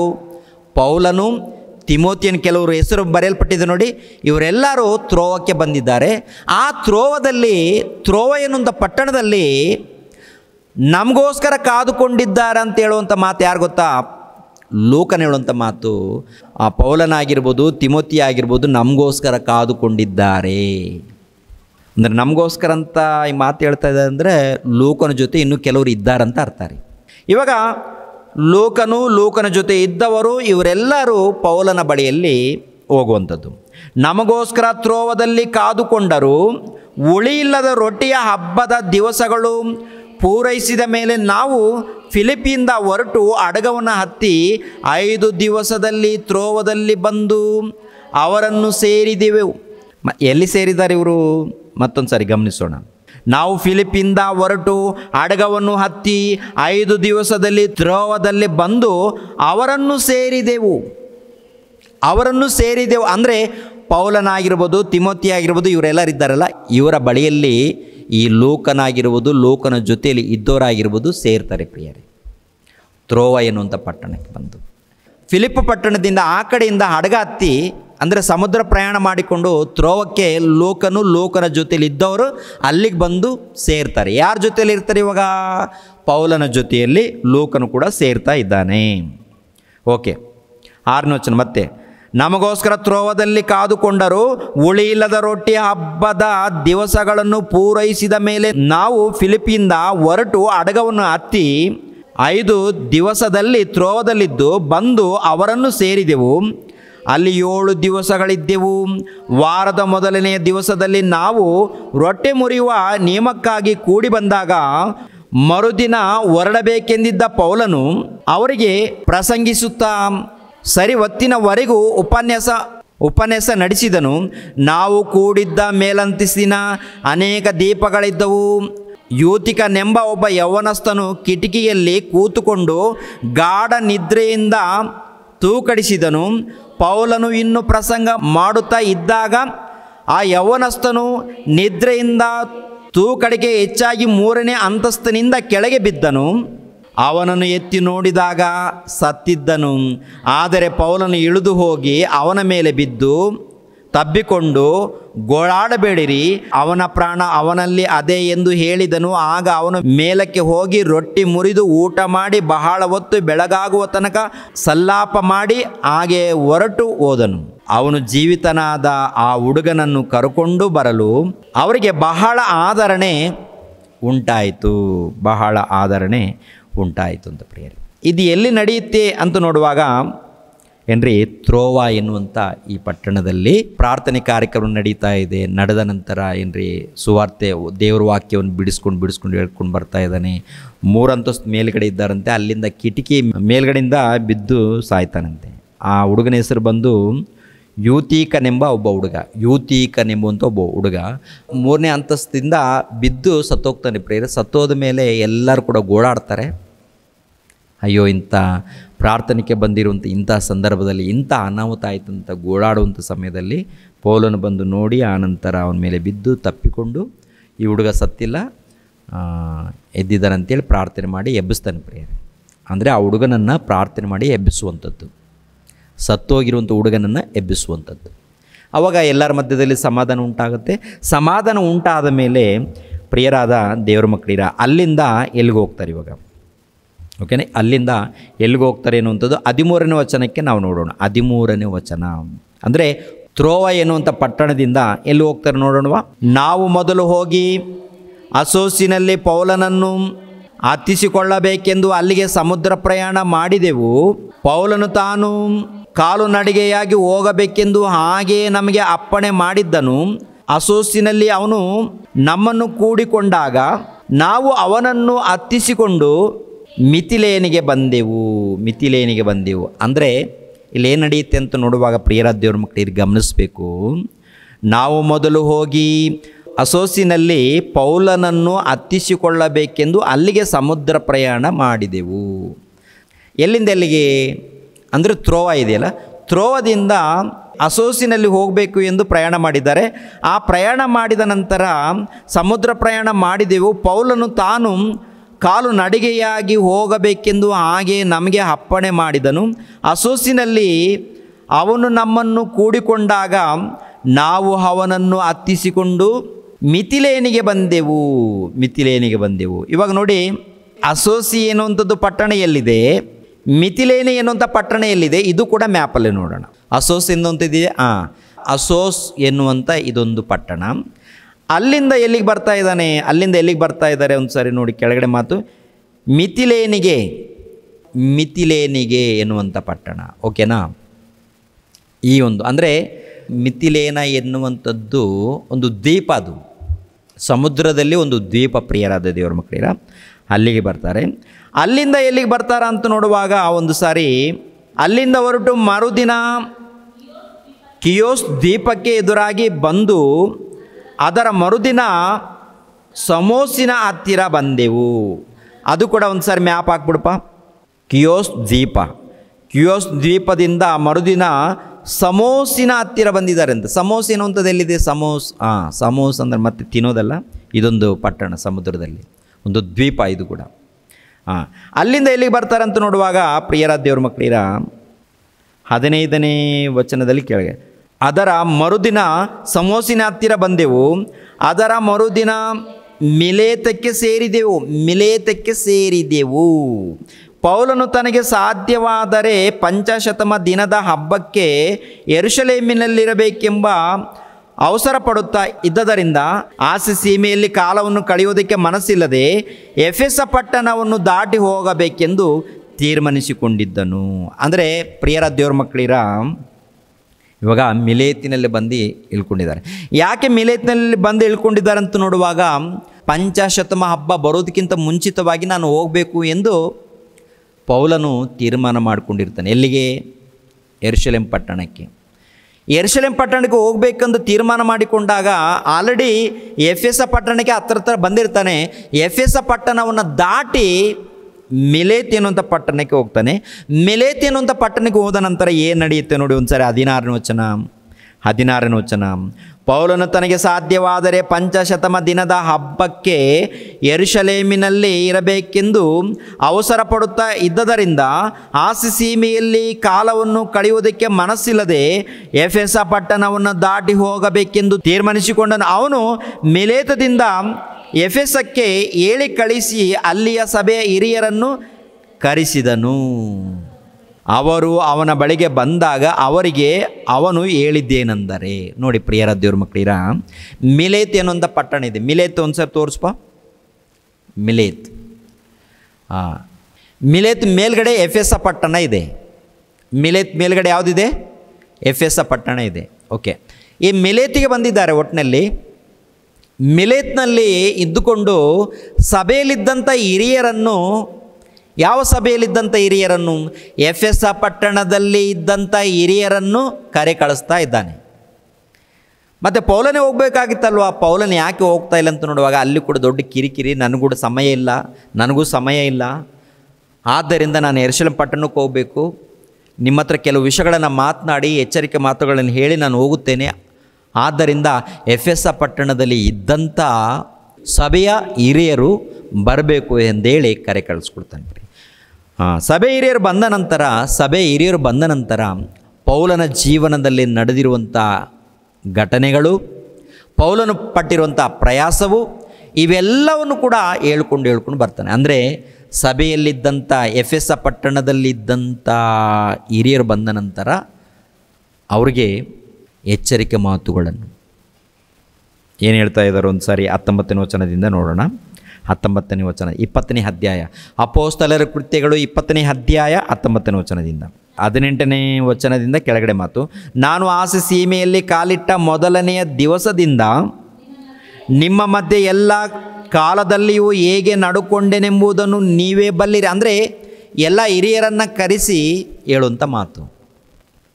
ಅಪೊಸ್ತಲನಾಗಿರುವಂಥ ಪೌಲನು, ಅವ್ರ ಜೊತೆಗೆ ಯಾರಿದ್ದಾರೆ? ಪೌಲನ ಜೊತೆಯಲ್ಲಿ ಲೂಕನಾಗಿರ್ಬೋದು, ತಿಮೋತಿ ಆಗಿರ್ಬೋದು, ಏನ್ರಿ, ಇವರೆಲ್ಲರೂ ಕೂಡ ಪ್ರಿಯರಾದ ದೇವರ ಮಕ್ಕಳಿರ ಇದ್ದಾರೆ. ಅಲ್ಲಿ ಹೇಳುವಂಥದ್ದು, ನಾನು ಆಸೆ ಸೀಮೆಯಲ್ಲಿ ಕಾಲಿಟ್ಟ ಮೊದಲನೇ ದಿವಸದಿಂದ ನಿಮ್ಮ ಮಧ್ಯೆ ಎಲ್ಲ ಕಾಲದಲ್ಲಿಯೂ ಹೇಗೆ ನಡುಕೊಂಡೆನೆಂಬುದು ನೀವೇ ಬಲ್ಲಿರಿ. ನಾನು ಬಹು ನಮ್ರತೆಯಿಂದಲೂ ಕಣ್ಣೀರಿನಿಂದಲೂ ಕರ್ತನ ಸೇವೆ ಮಾಡುತ್ತಿದ್ದೆನು. ಇದರಲ್ಲಿ ಯೆಹೂದ್ಯರ ಒಳಸಂಚುಗಳಿಂದ ಸಂಭವಿಸಿದ ಕಷ್ಟಗಳನ್ನು ಸಹಿಸಿಕೊಂಡೆನು. ಅಂದರೆ ಯೆಹೂದ್ಯರು ಎಷ್ಟು ಕಷ್ಟ ಕೊಟ್ಟಿದ್ದಾರೆ, ಒಳಸಂಚು ಮಾಡಿದ್ದಾರೆ, ಕುತಂತ್ರ ಮಾಡಿದ್ದಾರೆ, ಅವೆಲ್ಲ ಕೂಡ ನಿಮ್ಗೆ ಗೊತ್ತು. ಆನಂತರ ಸಭೆಗೋಸ್ಕರ ನಾನು ಕಣ್ಣೀರು ಸುರಿಸಿದ್ದೀನಿ, ಪ್ರಾರ್ಥನೆ ಮಾಡಿದ್ದೀನಿ, ದೇವರಿಗೆ ಮೊರೆ ಇಟ್ಟಿದ್ದೀನಿ, ನಿಮ್ಮೆಲ್ಲರನ್ನ ಬಲಪಡಿಸಿದ್ದೀನಿ. ನಾನು ಈ ಪಟ್ಟಣದಲ್ಲಿ ಹೆಜ್ಜೆ ಹಾಕಿದ್ದು ಮೊದಲುಗೊಂಡು ಇಂದಿನವರೆಗೆ ನಾನು ಯಾವ ರೀತಿ ನಡ್ಕೊಂಡಿದ್ದೀನಿ, ನಾನು ಹೇಗೆ ಕಣ್ಣೀರು ಸುರಿಸಿ ಪ್ರಾರ್ಥನೆ ಮಾಡಿದ್ದೀನಿ, ಹೇಗೆ ನಡ್ಕೊಂಡಿದ್ದೀನಿ, ಹೇಗೆ ಪ್ರಯಾಸಪಟ್ಟಿದ್ದೀನಿ, ಹೇಗೆ ಸುವಾರ್ತೆ ಮಾಡಿದ್ದೀನಿ, ಇವೆಲ್ಲ ಹಿರಿಯರೇ ನಿಮಗೆ ಗೊತ್ತುಂಟು, ಇದೆಲ್ಲ ಗೊತ್ತುಂಟು ನಿಮಗೆ. 19, ನಾನು ಬಹು ನಮ್ರತೆಯಿಂದ ಕಣ್ಣೀರಿಂದಲೂ ಕರ್ತನ ಸೇವೆ ಮಾಡುತ್ತಿದ್ದೆನು. ಇದರಲ್ಲಿ ಯೆಹೂದ್ಯರ ಒಳಸಂಚುಗಳಿಂದ ಸಂಭವಿಸಿದ ಕಷ್ಟಗಳನ್ನು ಸಹಿಸಿಕೊಳ್ಳುತ್ತಿದ್ದೆನು. ನಾನು ನಿಮಗೆ ಹಿತಕರವಾದದ್ದೆಲ್ಲವನ್ನು ಹೇಳುವುದಕ್ಕೂ ಸಭೆಯಲ್ಲಿಯೂ ಮನೆಯಲ್ಲಿಯೂ ಉಪದೇಶಿಸುವುದಕ್ಕೂ ಹಿಂತೆಗೆಯದೆ ಯೆಹೂದ್ಯರಿಗೂ ಗ್ರೀಕರಿಗೂ ದೇವರ ಕಡೆಗೆ ತಿರುಗಿಕೊಳ್ಳಬೇಕೆಂತಲೂ ನಮ್ಮ ಕರ್ತನಾದ ಯೇಸುವಿನ ಮೇಲೆ ನಂಬಿಕೆ ಇಡಬೇಕೆಂತಲೂ ಖಂಡಿತವಾಗಿ ಬೋಧಿಸುವನಾಗಿದ್ದೇನು. ನೋಡಿದಿರಲ್ವಾ? ಅಂದರೆ ನಾನು ಕಣ್ಣೀರು ಸುರಿಸಿದ್ದೀನಿ, ಪ್ರಾರ್ಥನೆಯಿಂದ ಇದ್ದೀನಿ, ನಮ್ರತೆಯಿಂದ ಇದ್ದೀನಿ. ಆ ಸಂದರ್ಭದಲ್ಲಿ ಶೋಧನೆಗಳು ಬಂದವು, ಶ್ರಮೆಗಳು ಬಂತು, ಎಲ್ಲ ಸಹಿಸ್ಕೊಂಡಿದ್ದೀನಿ, ವಾಕ್ಯಗಳನ್ನು ಇದ್ದ ಹಾಗೆ ಮಾತನಾಡಿದ್ದೀನಿ. ಇವೆಲ್ಲ ನಿಮಗೆ ಗೊತ್ತಲ್ವಾ? ಯೆಹೂದ್ಯರ ಬಳಿಯಲ್ಲಿ, ಗ್ರೀಕರ ಬಳಿಯಲ್ಲಿ, ಅನ್ಯರ ಬಳಿಯಲ್ಲಿ, ಸಭೆಯಲ್ಲಿ ಹೇಳಿದ್ದೀನಿ, ಮನೆಗಳಿಗೆ ಹೋಗಿ ಹೇಳಿದ್ದೀನಿ. ಇವೆಲ್ಲ ಕಷ್ಟ ನಿಮಗೆ ಗೊತ್ತು, ಕರ್ತನಾದ ಯೇಸುವಿನ ಮೇಲೆ ನಂಬಿಕೆ ಇಡಬೇಕೆಂತಲೂ ಖಂಡಿತವಾಗಿ ಬೋಧಿಸುವವನಾಗಿದ್ದೇನೆ. ಇದೆಲ್ಲ ನಿಮಗೆ ತಿಳಿದದೆ. ಈಗ ನಾನು ಈಗ ಆತ್ಮ ನಿರ್ಬಂಧವುಳ್ಳವನಾಗಿ ಯೆರೂಸಲೇಮಿಗೆ ಹೋಗುತ್ತೇನೆ. ಇವಾಗ ನಾನು ಆತ್ಮ ನಿರ್ಬಂಧನಾಗಿ ಯೆರೂಸಲೇಮಿಗೆ ಹೋಗ್ತಾ ಇದ್ದೀನಿ. ನನಗೆ ಒಂದು ತಿಳಿತಾ ಇದೆ, ಯೆರೂಸಲೇಮ್ ಪಟ್ಟಣಕ್ಕೆ ಹೋದ ನಂತರ ನನಗೆ ಬೇಡಿಗಳು, ಯೆರೂಸಲೇಮ್ ಪಟ್ಟಣಕ್ಕೆ ಹೋದ ನಂತರ ಬೇಡಿಗಳಾಗ್ತಾರೆ, ನನಗೆ ನನ್ನನ್ನು ಬಂಧಿಸ್ತಾರೆ. ಪೌಲನು ಹೇಳುವಂಥ ಮಾತು ಪವಿತ್ರ ಆತ್ಮನ ಪ್ರೇರಣೆಯಿಂದ. ಪವಿತ್ರಾತ್ಮನ ಎಲ್ಲ ಪಟ್ಟಣಗಳಲ್ಲಿ ನನಗೆ ಹೆಜ್ಜೆಯಲ್ಲಿ ತಿಳಿಸ್ಕೊಡ್ತಾ ಇದ್ದಾನೆ. ಆದರೆ ನಾನು ದೇವ್ರಿಗೋಸ್ಕರ, ಕ್ರಿಸ್ತನಿಗೋಸ್ಕರ ಮರಣ ಹೊಂದೋದಕ್ಕೂ ನಾನು ಹಿಂಜರಿಯೋದಿಲ್ಲ ಅಂತ ಹೇಳಿ, ಪ್ರಿಯರಾದ ದೇವರ ಮಕ್ಕಳಿರ ಸಭೆಯನ್ನು, ಎಫೆಸ ಪಟ್ಟಣದಲ್ಲಿದ್ದಂಥ ಸಭೆಯನ್ನು ಪ್ರೋತ್ಸಾಹ ಕೊಡುವಂಥದ್ದು, ಬಲಪಡಿಸುವಂಥದ್ದು. ಹಿರಿಯರೇ, ನೀವು ಜಾಗೃತಿಯಾಗಿರಿ. ನಾನು ಯಾವ ರೀತಿ ಸೇವೆ ಮಾಡಿದ್ದೀನಿ, ನಾನು ಯಾವ ರೀತಿ ಕಷ್ಟಪಟ್ಟಿದ್ದೀನಿ, ಯಾವ ರೀತಿ ಸುವಾರ್ತೆ ಮಾಡಿದ್ದೀನಿ, ಇವೆಲ್ಲ ನೀವು ನೋಡಿದ್ದೀರಲ್ವಾ, ಕೇಳಿದ್ದೀರಲ್ವಾ? ನನ್ನ ಮೂಲಕ ದೃಢವಾಗಿ ಹೇಳಿದ್ದೀನ, ಅದ್ಭುತವಾಗಿ ಹೇಳಿದ್ದೀನಿ, ತಿಳಿಸ್ಕೊಟ್ಟಿದ್ದೀನಿ. ನೀವು ಜಾಗ್ರತೆ. ನಾನು ಯೆರೂಸಲೇಮ್ ಪಟ್ಟಣಕ್ಕೆ ಹೋಗ್ತಾ ಇದ್ದೀನಿ. ಹೋದ ನಂತರ ನನ್ನನ್ನು ಅರೆಸ್ಟ್ ಮಾಡ್ತಾರೆ, ನಾನು ಬಂಧಿಸಲ್ಪಡ್ತೀನಿ. ಅದು ಕೂಡ ನನಗೆ ಗೊತ್ತು. ಇನ್ನೊಂದು ವಿಷಯ ಏನು ಗೊತ್ತಾ? ಮತ್ತೆ ನಿಮ್ಮ ಬಳಿಗೆ ಬರ್ತೀನಿಲ್ವೋ ನನಗೆ ಗೊತ್ತಿಲ್ಲ. ಪ್ರಿಯರ ದೇವ್ರ ಮಕ್ಕಳು, ಒಂದು ಸರಿ ಆಲೋಚನೆ ಮಾಡಿ. ಅಂದರೆ ಹೋಗುವಾಗ ದೇವರ ಸೇವೆ ನಿಮಿತ್ತವಾಗಿ ಹೋಗ್ತೀನಿ, ಅಲ್ಲಿ ಅರೆಸ್ಟ್ ಆಗ್ತೀನಿ ಅಂತಲೂ ಗೊತ್ತು. ಇವೆಲ್ಲ ಇದ್ದರೂ ಕೂಡ ಸಭೆಯನ್ನು ಕಾಪಾಡೋದಕ್ಕೆ ಪ್ರಯಾಸ ಪಟ್ಟಿರುವಾಗ ನಿನಗೂ ನನಗೂ ಏನು ಆಲೋಚನೆ ತುಂಬಿಕೊಂಡಿದೆ? ನಿಮಗೂ ನಮಗೂ ಏನು ತುಂಬಿಕೊಂಡಿದೆ? ಯೋಚನೆ ಮಾಡಿ. ಹಣದ ಆಲೋಚನೆನ, ಪಾಪದ ವ್ಯಾಮೋಹನ, ಈ ಲೋಕದ ಬಗ್ಗೆ ಚಿಂತೆನ? ಪೌಲನ ಬಗ್ಗೆ ನೋಡಿ, ಆಲೋಚನೆ ಮಾಡಿ.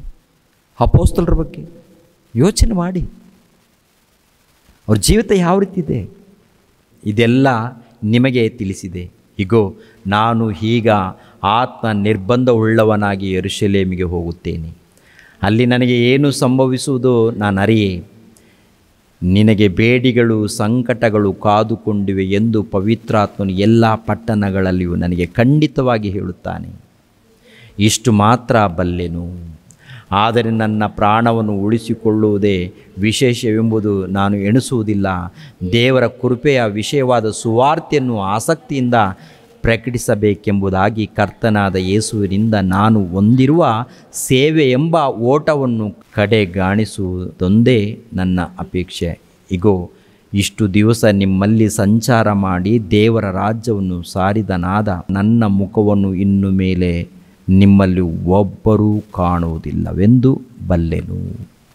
ಅಂದರೆ ಅಪೊಸ್ತಲನಾಗಿರುವಂಥ ಪೌಲನು ಜೀವಿತ ಮುಗಿಯುವಂಥ ಸಮಯ, ಅಪೊಸ್ತಲನಾಗಿರುವಂಥ ಪೌಲನ ಇತಿಹಾಸ ಮುಗಿಯುವಂಥ ಸಮಯ ಹತ್ತಿರವಾಗ್ತಾ ಇದೆ.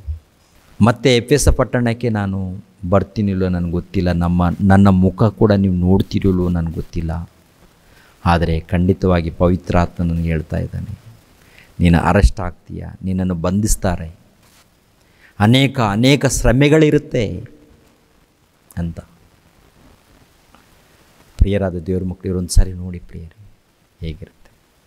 ಅಂತಹ ಸಂದರ್ಭದಲ್ಲಿ ಹಿರಿಯರನ್ನು ಕರೆ ಕಳಿಸಿ ಪ್ರೋತ್ಸಾಹ ಕೊಡಬೇಕಾ? ಇವತ್ತು ಯಾರಾದರೂ ನಮ್ಮನ್ನು ಅರೆಸ್ಟ್ ಮಾಡೋದಕ್ಕೆ ಬಂದಿದ್ದಾರೆ ಅಂದರೆ ನಾವು ತಪ್ಪಿಸ್ಕೊಳ್ಳೋದಕ್ಕೆ ಒದ್ದಾಡ್ತಾ ಇರ್ತೀವಿ, ತಪ್ಪಿಸ್ಕೊಳ್ಳೋದಕ್ಕೆ ಭಯಪಡ್ತಾ ಇರ್ತೀವಿ. ಅಯ್ಯ ಅಪ್ಪ ಅಯ್ಯ, ನ್ಯಾಯವಾಗಿರೋಣ, ದೇವ್ರಿಗೋಸ್ಕರ ನಿಂತ್ಕೊಳ್ಳೋಣ, ಸುವಾರ್ತೆಗಾಗಿ. ಭಯಪಡುವಂಥ ಅವಶ್ಯಕತೆ ಇಲ್ಲ. ಯಾಕೆ ಭಯಪಡೋದು? ಯಾಕೆ? ಸತ್ತೋದ್ರೆ, ಪ್ರಾಣ ಹೋದರೆ ನಿತ್ಯ ಲೋಕ ಸಿಗುತ್ತಲ್ವ, ಪರಲೋಕ ಸಿಗುತ್ತಲ್ಲ. ಸುಳ್ಳು ಹೇಳಿದ್ದಾರ? ಕತೆಗಳು ಹೇಳಿಲ್ಲ, ಮಹಾಜ್ಞಾನದ ಸಂಗತಿಗಳು ಹೇಳಿದ್ದಾನೆ. ಸತ್ತ ನಂತರ ಮತ್ತೊಂದು ಬದುಕಿದೆ, ಸತ್ತ ನಂತರ ನಿಮ್ಗೆ ಇನ್ನೊಂದು ಬದುಕಿದೆ, ಇನ್ನೊಂದು ಜೀವಿತ ಇದೆ. ಆ ಜೀವಿತನ ಪಡ್ಕೊಳ್ಬೇಕಾದ್ರೆ ಈ ಲೋಕದಲ್ಲಿ ಕ್ರಿಸ್ತನ ಹಾಗೆ, ಅಪೊಸ್ತಲರ ಹಾಗೆ, ಪೌಲನ ಹಾಗೆ ಬದುಕಬೇಕು. ಹೇಳೋದು ಮಾತ್ರವಲ್ಲ, ವಾಕ್ಯದ ಪ್ರಕಾರ ನಾವು ಜೀವಿಸಬೇಕು, ಬದುಕಬೇಕು. ಸೇವೆ ನಿಮಿತ್ತವಾಗಿ ನಮ್ಮ ಬದುಕು. ಆಲೋಚನೆ ಮಾಡಿ ಪ್ರಿಯರಾದ ದೇವರ ಮಕ್ಕಳಿಗೆ. 26.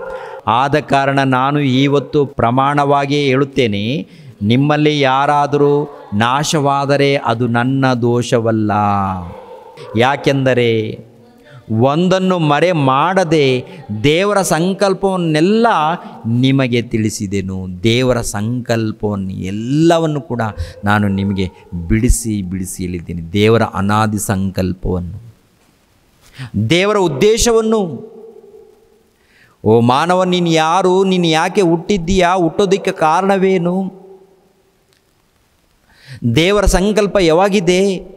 ಯೇಸು ಕ್ರಿಸ್ತರು ಯಾರು, ಯೇಸು ಕ್ರಿಸ್ತರು ಯಾಕೆ ಬಂದರು, ಧರ್ಮಶಾಸ್ತ್ರ ಯಾಕೆ ಕೊಡಲ್ಪಟ್ಟಿದೆ, ಇವೆಲ್ಲವನ್ನು ಕೂಡ ಬಿಡಿಸಿ ಬಿಡಿಸಿ ಹೇಳಿದ್ದೀನಿ. ಒಂದನ್ನು ಕೂಡ ಮರೆ ಮಾಡದೆ ನಿಮಗೆ 3 ವರ್ಷ ಈ ಎಫೆಸ ಪಟ್ಟಣದಲ್ಲಿ ಸುಮಾರು ದಿನಗಳಿದ್ದು ಸುವಾರ್ತೆ ಮಾಡಿದ್ದೀನಿ, ಜ್ಞಾನವನ್ನು ಸಾರಿದ್ದೀನಿ, ಯಾವುದೂ ಮರೆ ಮಾಡಿಲ್ಲ, ಎಲ್ಲವನ್ನು ಹೇಳಿದ್ದೀನಿ. ಒಂದು ವೇಳೆ ನಾಶವಾದರೆ ಅದಕ್ಕೆ ಕಾರಣನು ನಾನಲ್ಲ, ನೀವೇ ಕಾರಣರಾಗ್ತೀರಾ. ನೀವೊಂದು ವೇಳೆ ನಾಶವಾದರೆ ನೀವೇ ಕಾರಣರಾಗ್ತೀರಾ, ನಾನಲ್ಲ. ಅದಕ್ಕೆ ನೋಡಿಕೊಳ್ಳಿ, ಜಾಗ್ರತೆ ಪಡಿ. ಎಫೆಸ ಪಟ್ಟಣದಲ್ಲಿದ್ದಂಥ ಹಿರಿಯರನ್ನು ಕರೆ ಕಳಿಸಿ ಹೇಳುವಂಥ ಮಾತು 28.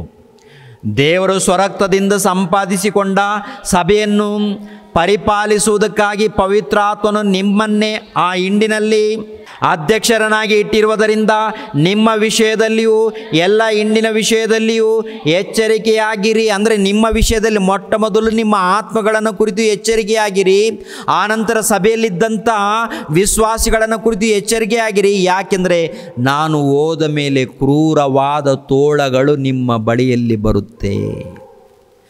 ಕ್ರೂರವಾದ ತೋಳಗಳು. ನಾನು ಹೊರಟೋದ ಮೇಲೆ ನಾನು ಇದ್ದೀನಿ, ನೋಡ್ತಾ ಇದ್ದೀನಿ, ಎಚ್ಚರಿಕೆ ಮಾತುಗಳನ್ನು ಹೇಳ್ತಾ ಇದ್ದೀನಿ. ನಾನು ಹೊರಟೋದ ಮೇಲೆ ಕ್ರೂರವಾದ ತೋಳಗಳು ನಿಮ್ಮ ಮಧ್ಯದಲ್ಲಿ ಬರುತ್ತೆ. ಅವು ಹಿಂಡನ್ನು ಕನಿಕರಿಸೋದಿಲ್ಲ. ಅಂದರೆ ಅನ್ಯರಲ್ಲ ರೀ, ಯೇಸು ಕ್ರಿಸ್ತ ನಂಬಿಕೊಂಡಿದ್ದೀವಿ ಅಂತ ಹೇಳಿ ಬಂದು ದುರ್ಬೋಧನೆ ಮಾಡುವಂಥವ್ರು. ದುರ್ಬೋಧನೆ, ದುಷ್ಟಬೋಧನೆ ಏನ್ರಿ. ಒಂದು ವಿಡಿಯೋ ನೋಡಿದ್ದೀನಿ ಪ್ರಿಯರೇ. ಒಬ್ಬರು ಗರ್ಭಿಣಿಯಾಗಿರುವಂಥ ಆಕೆಗೆ ಏನೋ ತೊಂದರೆ ಇದೆ ಹೊಟ್ಟೆಯಲ್ಲಿ. ಗರ್ಭಿಣಿಯಾಗಿರುವಂಥ ಆಕೆಗೆ ತೊಂದರೆ ಇದೆ, ಹೊಟ್ಟೆಯಲ್ಲಿ ತೊಂದರೆ ಇದೆ. ಇವನು ದೊಡ್ಡ ಇಂಟರ್ನ್ಯಾಷನಲ್ ಬೋಧಕನಂತೆ. ಇವನೇನು ಮಾಡ್ತಾ ಇದ್ದಾನೆ ಗೊತ್ತಾ? ಬೂಟ್ ಕಾಲಿಂದ ಆ ಗರ್ಭಿಣಿಯ ಹೊಟ್ಟೆಯನ್ನು ತುಳಿತಾ ಇದ್ದಾನೆ. ಅಂದರೆ ಕಾಲಿನಿಂದ ಆ ಗರ್ಭಿಣಿ ಹೊಟ್ಟೆಯಲ್ಲಿ ಸೈತಾನ್ ಇದೆ, ಸೈತಾನ್ ಅಂತ ಇದ್ದಾನೆ. ಇವನು ದರಿದ್ರ, ದೊಡ್ಡ ದರಿದ್ರ ಇವನು. ಅಂದರೆ ಗರ್ಭಿಣಿಯಾದಾಗ ಹೊಟ್ಟೆ ನೋವು ಅನ್ನುವಂಥದ್ದು, ನೋವು ಅನ್ನುವಂಥದ್ದು ಇವೆಲ್ಲ ಇದ್ದೇ ಇರುತ್ತಲ್ವಾ, ಇದ್ದೇ ಇರುತ್ತೆ. ಈ ಹೊಟ್ಟೆಯಲ್ಲಿ ಸೈತಾನ್ ತುಂಬಿಕೊಂಡಿದ್ದಾನೆ, ಅದಕ್ಕೆ ಭಯಂಕರವಾದಂಥ ನೋವಿದೆ ಅಂತ ಹೇಳಿ ಆ ನಂತರ ಬೂಟ್ ಕಾಲಿಂದ ಈ ಕಡೆ ಆ ಕಡೆ ತುಳಿದು ಒದ್ದು ಯೇಸು ಕ್ರಿಸ್ತ ನಾಮದಲ್ಲಿ ಈ ಥರ ಮಾಡು ಅಂತ ಹೇಳಿದ್ದಾನೆ. ಅವನು ಏನು ಮನುಷ್ಯನ? ಒಟ್ಟಿಗೆ ಅನ್ನ ತಿಂತಾನ, ಸಗಣಿ ತಿಂತಾನ, ದರಿದ್ರ ಅವನು. 1ನೇ ಶತಮಾನದಲ್ಲಿ ಯೇಸು ಕ್ರಿಸ್ತರಾಗಿ ಮಾಡಿಲ್ಲ, ಅಪೊಸ್ತಲರಾಗಿ ಮಾಡಿಲ್ಲ, ಹಾಗೆ ಮಾಡಿಲ್ಲ ರೀ ಅವರು. ನೋಡಿ, ಅಪೊಸ್ತಲರಾಗಿರುವಂಥ ಪೌಲನು ನೋಡಿ ಯಾವ ರೀತಿ ಸೇವೆ ಮಾಡಿದ್ದಾರೆ. ಇನ್ನೊಬ್ಬನು ಏನ್ರಿ, ಒಂದು ಬ್ಲೇಸರ್ ಇಟ್ಕೊಂಡು ಟಪ ಓಡ್ತಾ ಇರ್ತಾನೆ, ಆಮೇಲೆ ದೆವ್ವ ಇದೆ ಅಂತ ಒದ್ದಾಡ್ತಾ ಇರ್ತಾರೆ. ಈಗ ಏನು ಕಲ್ತ್ಕೊಂಡಿದ್ದಾರೋ, ಏನು ಕಲಿಸ್ತಾರೋ ಒಂದು ಅರ್ಥ ಆಗ್ತಾಯಿಲ್ಲ. ಇವರನ್ನು ಕುರಿತು ಹೇಳಿರುವಂಥ ಮಾತೇನು ಗೊತ್ತಾ? ನಾನು ಹೊರಟೋದ ಮೇಲೆ ಕ್ರೂರವಾದ ತೋಳಗಳು ನಿಮ್ಮ ಬಳಿಯಲ್ಲಿ ಬರುತ್ತೆ. ನಾನು ಹೊರಟೋದ ಮೇಲೆ ಕ್ರೂರವಾದ ತೋಳಗಳಂದರೆ ಕುರಿವೇಷ ಹಾಕಿಕೊಂಡು ಬಂದಿರುವಂಥ ತೋಳಗಳಂದರೆ ಬೇರೆ ಏನಲ್ಲ, ಸೇವಕರು, ಕಳ್ಳ ಸೇವಕರು. ಯೇಸು ಕ್ರಿಸ್ತರು ಕೂಡ ಹೇಳಿದ್ದಾರೆ, ಕಳ್ಳ ಬೋಧಕರು ಬರ್ತಾರೆ, ಸುಳ್ಳು ಪ್ರವಾದಿಗಳು ಬರ್ತಾರೆ, ಜಾಗ್ರತೆ. ಅವರು ಕುರಿವೇಷ ಹಾಕಿಕೊಂಡು ಬರ್ತಾರೆ, ಒಳಗಡೆ ನೋಡಿದರೆ ತೋಳಗಳು. ಪೌಲನು ಕೂಡ ಹೇಳಿದ್ದಾನೆ, ನಾನು ಹೊರಟೋದ ಮೇಲೆ ತೋಳಗಳು, ಕ್ರೂರವಾದ ತೋಳಗಳು. ಅದನ್ನೇ ಹೇಳಿದ್ದಾರೆ ನೋಡಿ ಒಂದು ಸಾರಿ. ಹಿಂಡಿನ ವಿಷಯದಲ್ಲಿ ಎಚ್ಚರಿಕೆಯಾಗಿರಿ, ನಾನು ಹೋದ ಮೇಲೆ ಕ್ರೂರವಾದ ತೋಳಗಳು ನಿಮ್ಮೊಳಗೆ ಬರುವೆಂದು ನಾನು ಬಲ್ಲೆನು. ಅವು ಹಿಂಡನ್ನು ಕನಿಕರಿಸುವುದಿಲ್ಲ. ಅಂದರೆ ದೋಚಿಕೊಳ್ಳೋದಕ್ಕೆ ನೋಡುತ್ತವೆ ಅವು, ದೋಚಿಕೊಳ್ಳೋದಕ್ಕೆ. ಅಂದರೆ ಒಂದು ಆತ್ಮ ಅಭಿವೃದ್ಧಿ ಆಗಿದೆಯೋ ಇಲ್ವೋ ಅದ್ರ ಬಗ್ಗೆ ಚಿಂತೆ ಇರೋದಿಲ್ಲ ಇದಕ್ಕೆ. ಇದಕ್ಕೆ ಏನು ಚಿಂತೆ ಇರುತ್ತೆ? ಹೇಗಾದರೂ ಮಾಡಿ ದೋಚ್ಕೊಳ್ಬೇಕು ಅಂತ ಚಿಂತೆ ಇರುತ್ತೆ. ಹೇಗಾದರೂ ಮಾಡಿ ದಶಮ ಭಾಗ, ಹೇಗಾದರೂ ಮಾಡಿ ಆಸ್ತಿನ ದೋಚ್ಕೊಳ್ಬೇಕು, ಮಾಯ ಮಾತುಗಳನ್ನು ಹೇಳಬೇಕು, ಆಶೀರ್ವಾದ ಆಶೀರ್ವಾದ ಆಶೀರ್ವಾದ ಅಂತ ಹೇಳಿ ಮಾಯ ಮಾತುಗಳನ್ನು ಹೇಳಿ ದೋಚಿಕೊಳ್ಬೇಕು, ಮೋಸ ಮಾಡಬೇಕು, ಕುತಂತ್ರ ಮಾಡಬೇಕು ಎಂಬುವಂಥ ಆಲೋಚನೆಯಿಂದ ಕೆಲವರು ದುಷ್ಟ ಬೋಧಕರು ಬರ್ತಾರಂತ ಹೇಳಿದ್ದಾರೆ. 1ನೇ ಶತಮಾನದಲ್ಲಿ ಬಂದಿದ್ದಾರೆ. ಈಗಿನ ಕಾಲದಲ್ಲಿ ನೋಡುವಾಗ ಪ್ರಪಂಚ ದೇಶದಲ್ಲಿ ತುಂಬಿ ತುಳುಕುತ್ತಾ ಇದ್ದಾರೆ. ಪ್ರಪಂಚ ದೇಶದಲ್ಲಿ ನೀವು ಜಾಗ್ರತೆ ಪಡೆದೇ ಹೋದರೆ, ವಾಕ್ಯದ ವಿಷಯದಲ್ಲಿ ಜಾಗ್ರತೆ ಪಡೆದೇ ಹೋದರೆ ಏನ್ರಿ ಸ್ವರ್ಗಕ್ಕೆ ಹೋಗೋದಿಲ್ಲ ರೀ, ಪರಲೋಕಕ್ಕೆ ಹೋಗೋದಿಲ್ಲ, ದೇವರ ಬಳಿಯಲ್ಲಿ ಹೋಗೋದಿಲ್ಲ ರೀ, ದೇವರ ಬಳಿಯಲ್ಲಿ ಹೋಗೋದಿಲ್ಲ. ನಿಜವಾದ ಸೇವೆ ಅಪೊಸ್ತಲರು ಮಾಡಿದ್ದಾರೆ, ಪೌಲನು ಮಾಡಿದ್ದಾನೆ. 1ನೇ ಶತಮಾನದಲ್ಲಿ ಏನ್ರಿ ಕ್ರೈಸ್ತರು ಮಾಡಿದ್ದಾರೆ. ಈಗಿನ ಕಾಲದಲ್ಲಿ ನಿಜವಾದ ಸೇವೆ ವಾಕ್ಯದ ಪ್ರಕಾರ ಇರಬೇಕು, ಮಾಯ ಮಾತುಗಳಲ್ಲ. ಸಭೆಯಲ್ಲಿದ್ದಂಥ ಭಕ್ತರನ್ನು ಆತ್ಮಿಕವಾಗಿ ಬೆಳೆಸಬೇಕು, ಶಾರೀರಿಕವಾಗಿ ಅಲ್ಲ, ಭೌತಿಕವಾದಂಥ ಆಶೀರ್ವಾದವಲ್ಲ, ಆತ್ಮಿಕವಾದಂಥ ಆಶೀರ್ವಾದವನ್ನು ಕುರಿತು ತಿಳಿಸಬೇಕು. ದೇವರ ಜ್ಞಾನವನ್ನು ತಿಳಿಸಬೇಕು, ದೇವರ ಜ್ಞಾನದಲ್ಲಿ ಬೆಳೆಸಬೇಕು. ಆ ಜವಾಬ್ದಾರಿ ಪ್ರತಿ ಸೇವಕರಿಗೆ ಇರುತ್ತೆ. ಜವಾಬ್ದಾರಿಯಿಂದ ಪ್ರತಿಯೊಬ್ಬರು ಕೂಡ ಸೇವೆ ಮಾಡಬೇಕಾಗುತ್ತೆ, ಕಾಪಾಡಬೇಕಾಗುತ್ತೆ, ಜ್ಞಾನವನ್ನು ಸಾರಬೇಕಾಗುತ್ತೆ. ಅದನ್ನು ಪೌಲನು ಮಾಡ್ತಾ ಇದ್ದಾನೆ. ಎಲ್ಲ ಕಡೆ ಹೋಗಿದ್ದಾನೆ, ಎಲ್ಲ ಸುವಾರ್ತೆ ಮಾಡಿದ್ದಾನೆ. ಸಭೆಯನ್ನು ಕುರಿತು ಚಿಂತೆ ಅಂದರೆ ಆ ಸಭೆಯಲ್ಲಿ ಆತ್ಮಿಕವಾಗಿ ಬೆಳೆದಿದ್ದಾರಾ ಇಲ್ವಾ? ಆತ್ಮಿಕವಾಗಿ ಈಗಿನ ಕಾಲದಲ್ಲಿ ಅಂಥ ಸೇವಕರು ಎಲ್ಲಿ ನೋಡ್ತಾ ಇದ್ದೀವಿ ಪ್ರಿಯರೇ? ಎಲ್ಲಿ ನೋಡ್ತೀವಿ ಪ್ರಿಯರೇ? ಎಲ್ಲ ಮಾಯ ಕುತಂತ್ರ. ಇವನಲ್ಲಿ ದೇವರು ಬಂದಿದ್ದಾರಂತೆ, ಅವನಲ್ಲಿ ದೇವರು ಬಂದಿದ್ದಾರಂತೆ, ಅವನನ್ನು ಟಚ್ ಅಂತ ಇದ್ದಾನಂತೆ, ಇವನನ್ನು ಒದಿತಾ ಇದ್ದಾನಂತೆ. ಇನ್ನೊಬ್ಬನು ಏನು ಮಾಡಿದ್ದಾನೆ ಗೊತ್ತಾ? ಸರ್ವಲೋಕಕ್ಕೆ ಹೋಗಿ ಸುವಾರ್ತೆಯನ್ನು ಸಾರಿರಿ, ಸರ್ವಲೋಕಕ್ಕೆ ಹೋಗಿ ಸುವಾರ್ತೆಯನ್ನು ಸಾರಿರಿ, ನಂಬಿದವರ ಮೂಲಕ ಈ ಸೂಚಕ ಕಾರ್ಯಗಳು ನಡೆಯುತ್ತೆ ಅಂತ ಹೇಳಿ ಮಾರ್ಕನ ಬರೆದ ಸುವಾರ್ತೆ 16, 15ನೇ ವಚನ, 16ನೇ ವಚನ, 17ನೇ ವಚನ ಬರೆಯಲ್ಪಟ್ಟಿದೆ ನೋಡಿ. ಅಲ್ಲಿ ಒಂದು ಮಾತಿರುತ್ತೆ, ಏನು ಗೊತ್ತಾ? ಹಾವುಗಳನ್ನು ಕೈಯಲ್ಲಿ ಇಟ್ಕೊಂಡ್ರು ಏನೂ ಆಗಲ್ಲ ಅಂತ ಹೇಳಿದ್ದಾರೆ. ದೇವರು ಹೇಳಿದ್ದಾರೆ ಹಾವುಗಳನ್ನು ಕೈಯಲ್ಲಿ ಇಟ್ಕೊಂಡ್ರೆ ಏನೂ ಆಗಲ್ಲ ಅಂತ ಹೇಳಿರೋದರಿಂದ ಒಬ್ಬ ಬೋಧಕನು ಕೈಯಲ್ಲಿ ಹಾವು ಇಟ್ಕೊಂಡು ಈ ಕಡೆ ಆ ಕಡೆ ತಿರುಗಾಡ್ತಾ ಇದ್ದಾನೆ. ನೋಡಿ ಅಂತ ಒಂದು ಕೈಯಲ್ಲಿ ಮೈಕ್ ಇಟ್ಕೊಂಡಿದ್ದಾನೆ, ಒಂದು ಕೈಯಲ್ಲಿ ಮೈಕ್ ಇಟ್ಕೊಂಡಿದ್ದಾನೆ, ಇನ್ನೊಂದು ಕೈಯಲ್ಲಿ ಹಾವು ಇಟ್ಕೊಂಡು ಅಂತ ಬೋಧನೆ ಮಾಡ್ತಾನೆ. ದನ ಕಾಯೋನವನು ಹಾವೇನು ಮಾಡೋದು? ಪಟ್ಟಂತ ಹಾಕಿರ್ತಿಲ್ಲ, ಹಾಕುತ್ತೆ ರೀ, ಪಟ್ಟಂತ ಕಚ್ಚುತ್ತೆ. ಆಮೇಲೆ ಒಂದು 4-5 ರೌಂಡ್ ಹಾಕ್ತಾನೆ, ಮೈಕ್ ಇಟ್ಕೊಳ್ತಾನೆ, ರೌಂಡ್ ಹಾಕ್ತಾನೆ, ಮೈಕ್ ಇಟ್ಕೊಳ್ತಾನೆ, ರೌಂಡ್ ಹಾಕ್ತಾನೆ. ಸೌಂಡ್ ಕಡಿಮೆ ಆಗುತ್ತೆ, ರಕ್ತ ಸೋರ್ತಾ ಇರುತ್ತೆ, ಆಮೇಲೆ ಫಟ್ ಅಂತ ಬೀಳುತ್ತೆ. ಏನು ಬೋಧಕರು ಇವರೆಲ್ಲರೂ? ಏನು ಕಲಿಸ್ತಾರೆ ಈ ಸಮಾಜಕ್ಕೆ?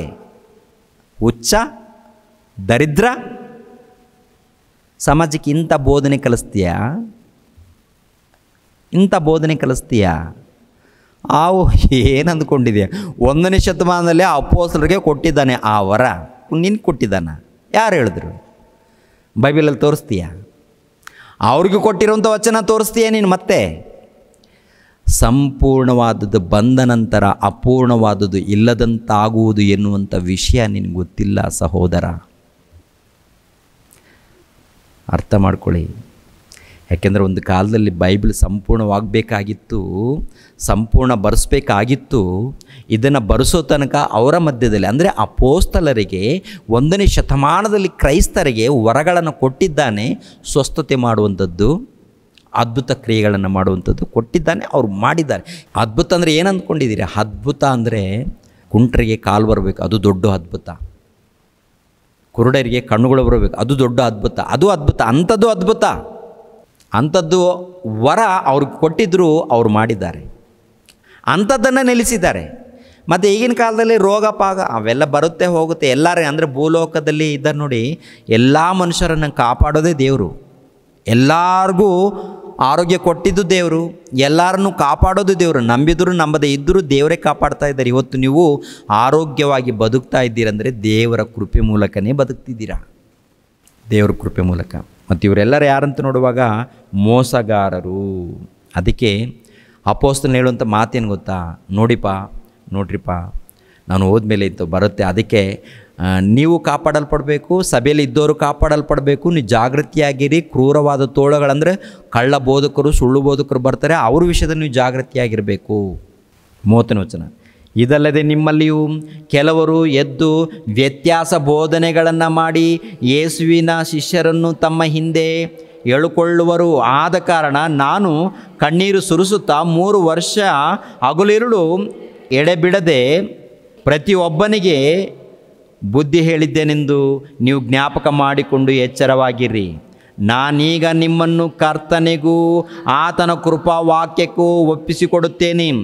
ಆತನು ನಿಮ್ಮಲ್ಲಿ ಭಕ್ತಿ ವೃದ್ಧಿಯನ್ನು ಉಂಟು ಮಾಡುವುದಕ್ಕೂ ಪವಿತ್ರರಾದವರೆಲ್ಲರಲ್ಲಿ ನಿಮಗೆ ಹಕ್ಕನ್ನು ಅನುಗ್ರಹಿಸುವುದಕ್ಕೂ ಶಕ್ತನಾಗಿದ್ದಾನೆ.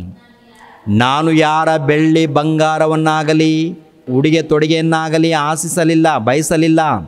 ಈ ಕೈಗಳೇ ಕೆಲಸ ಮಾಡಿ ನನ್ನ ಕೊರತೆಯನ್ನು, ನನ್ನ ಜೊತೆಯಲ್ಲಿದ್ದವರ ಕೊರತೆಯನ್ನು ನೀಗಿಸಿದ್ದನ್ನು ನೀವೇ ಬಲ್ಲಿರಿ. ಎಲ್ಲ ವಿಷಯಗಳಲ್ಲಿ ನಾನು ನಿಮಗೆ ಮಾದರಿ ತೋರಿಸಿದ್ದೇನೆ.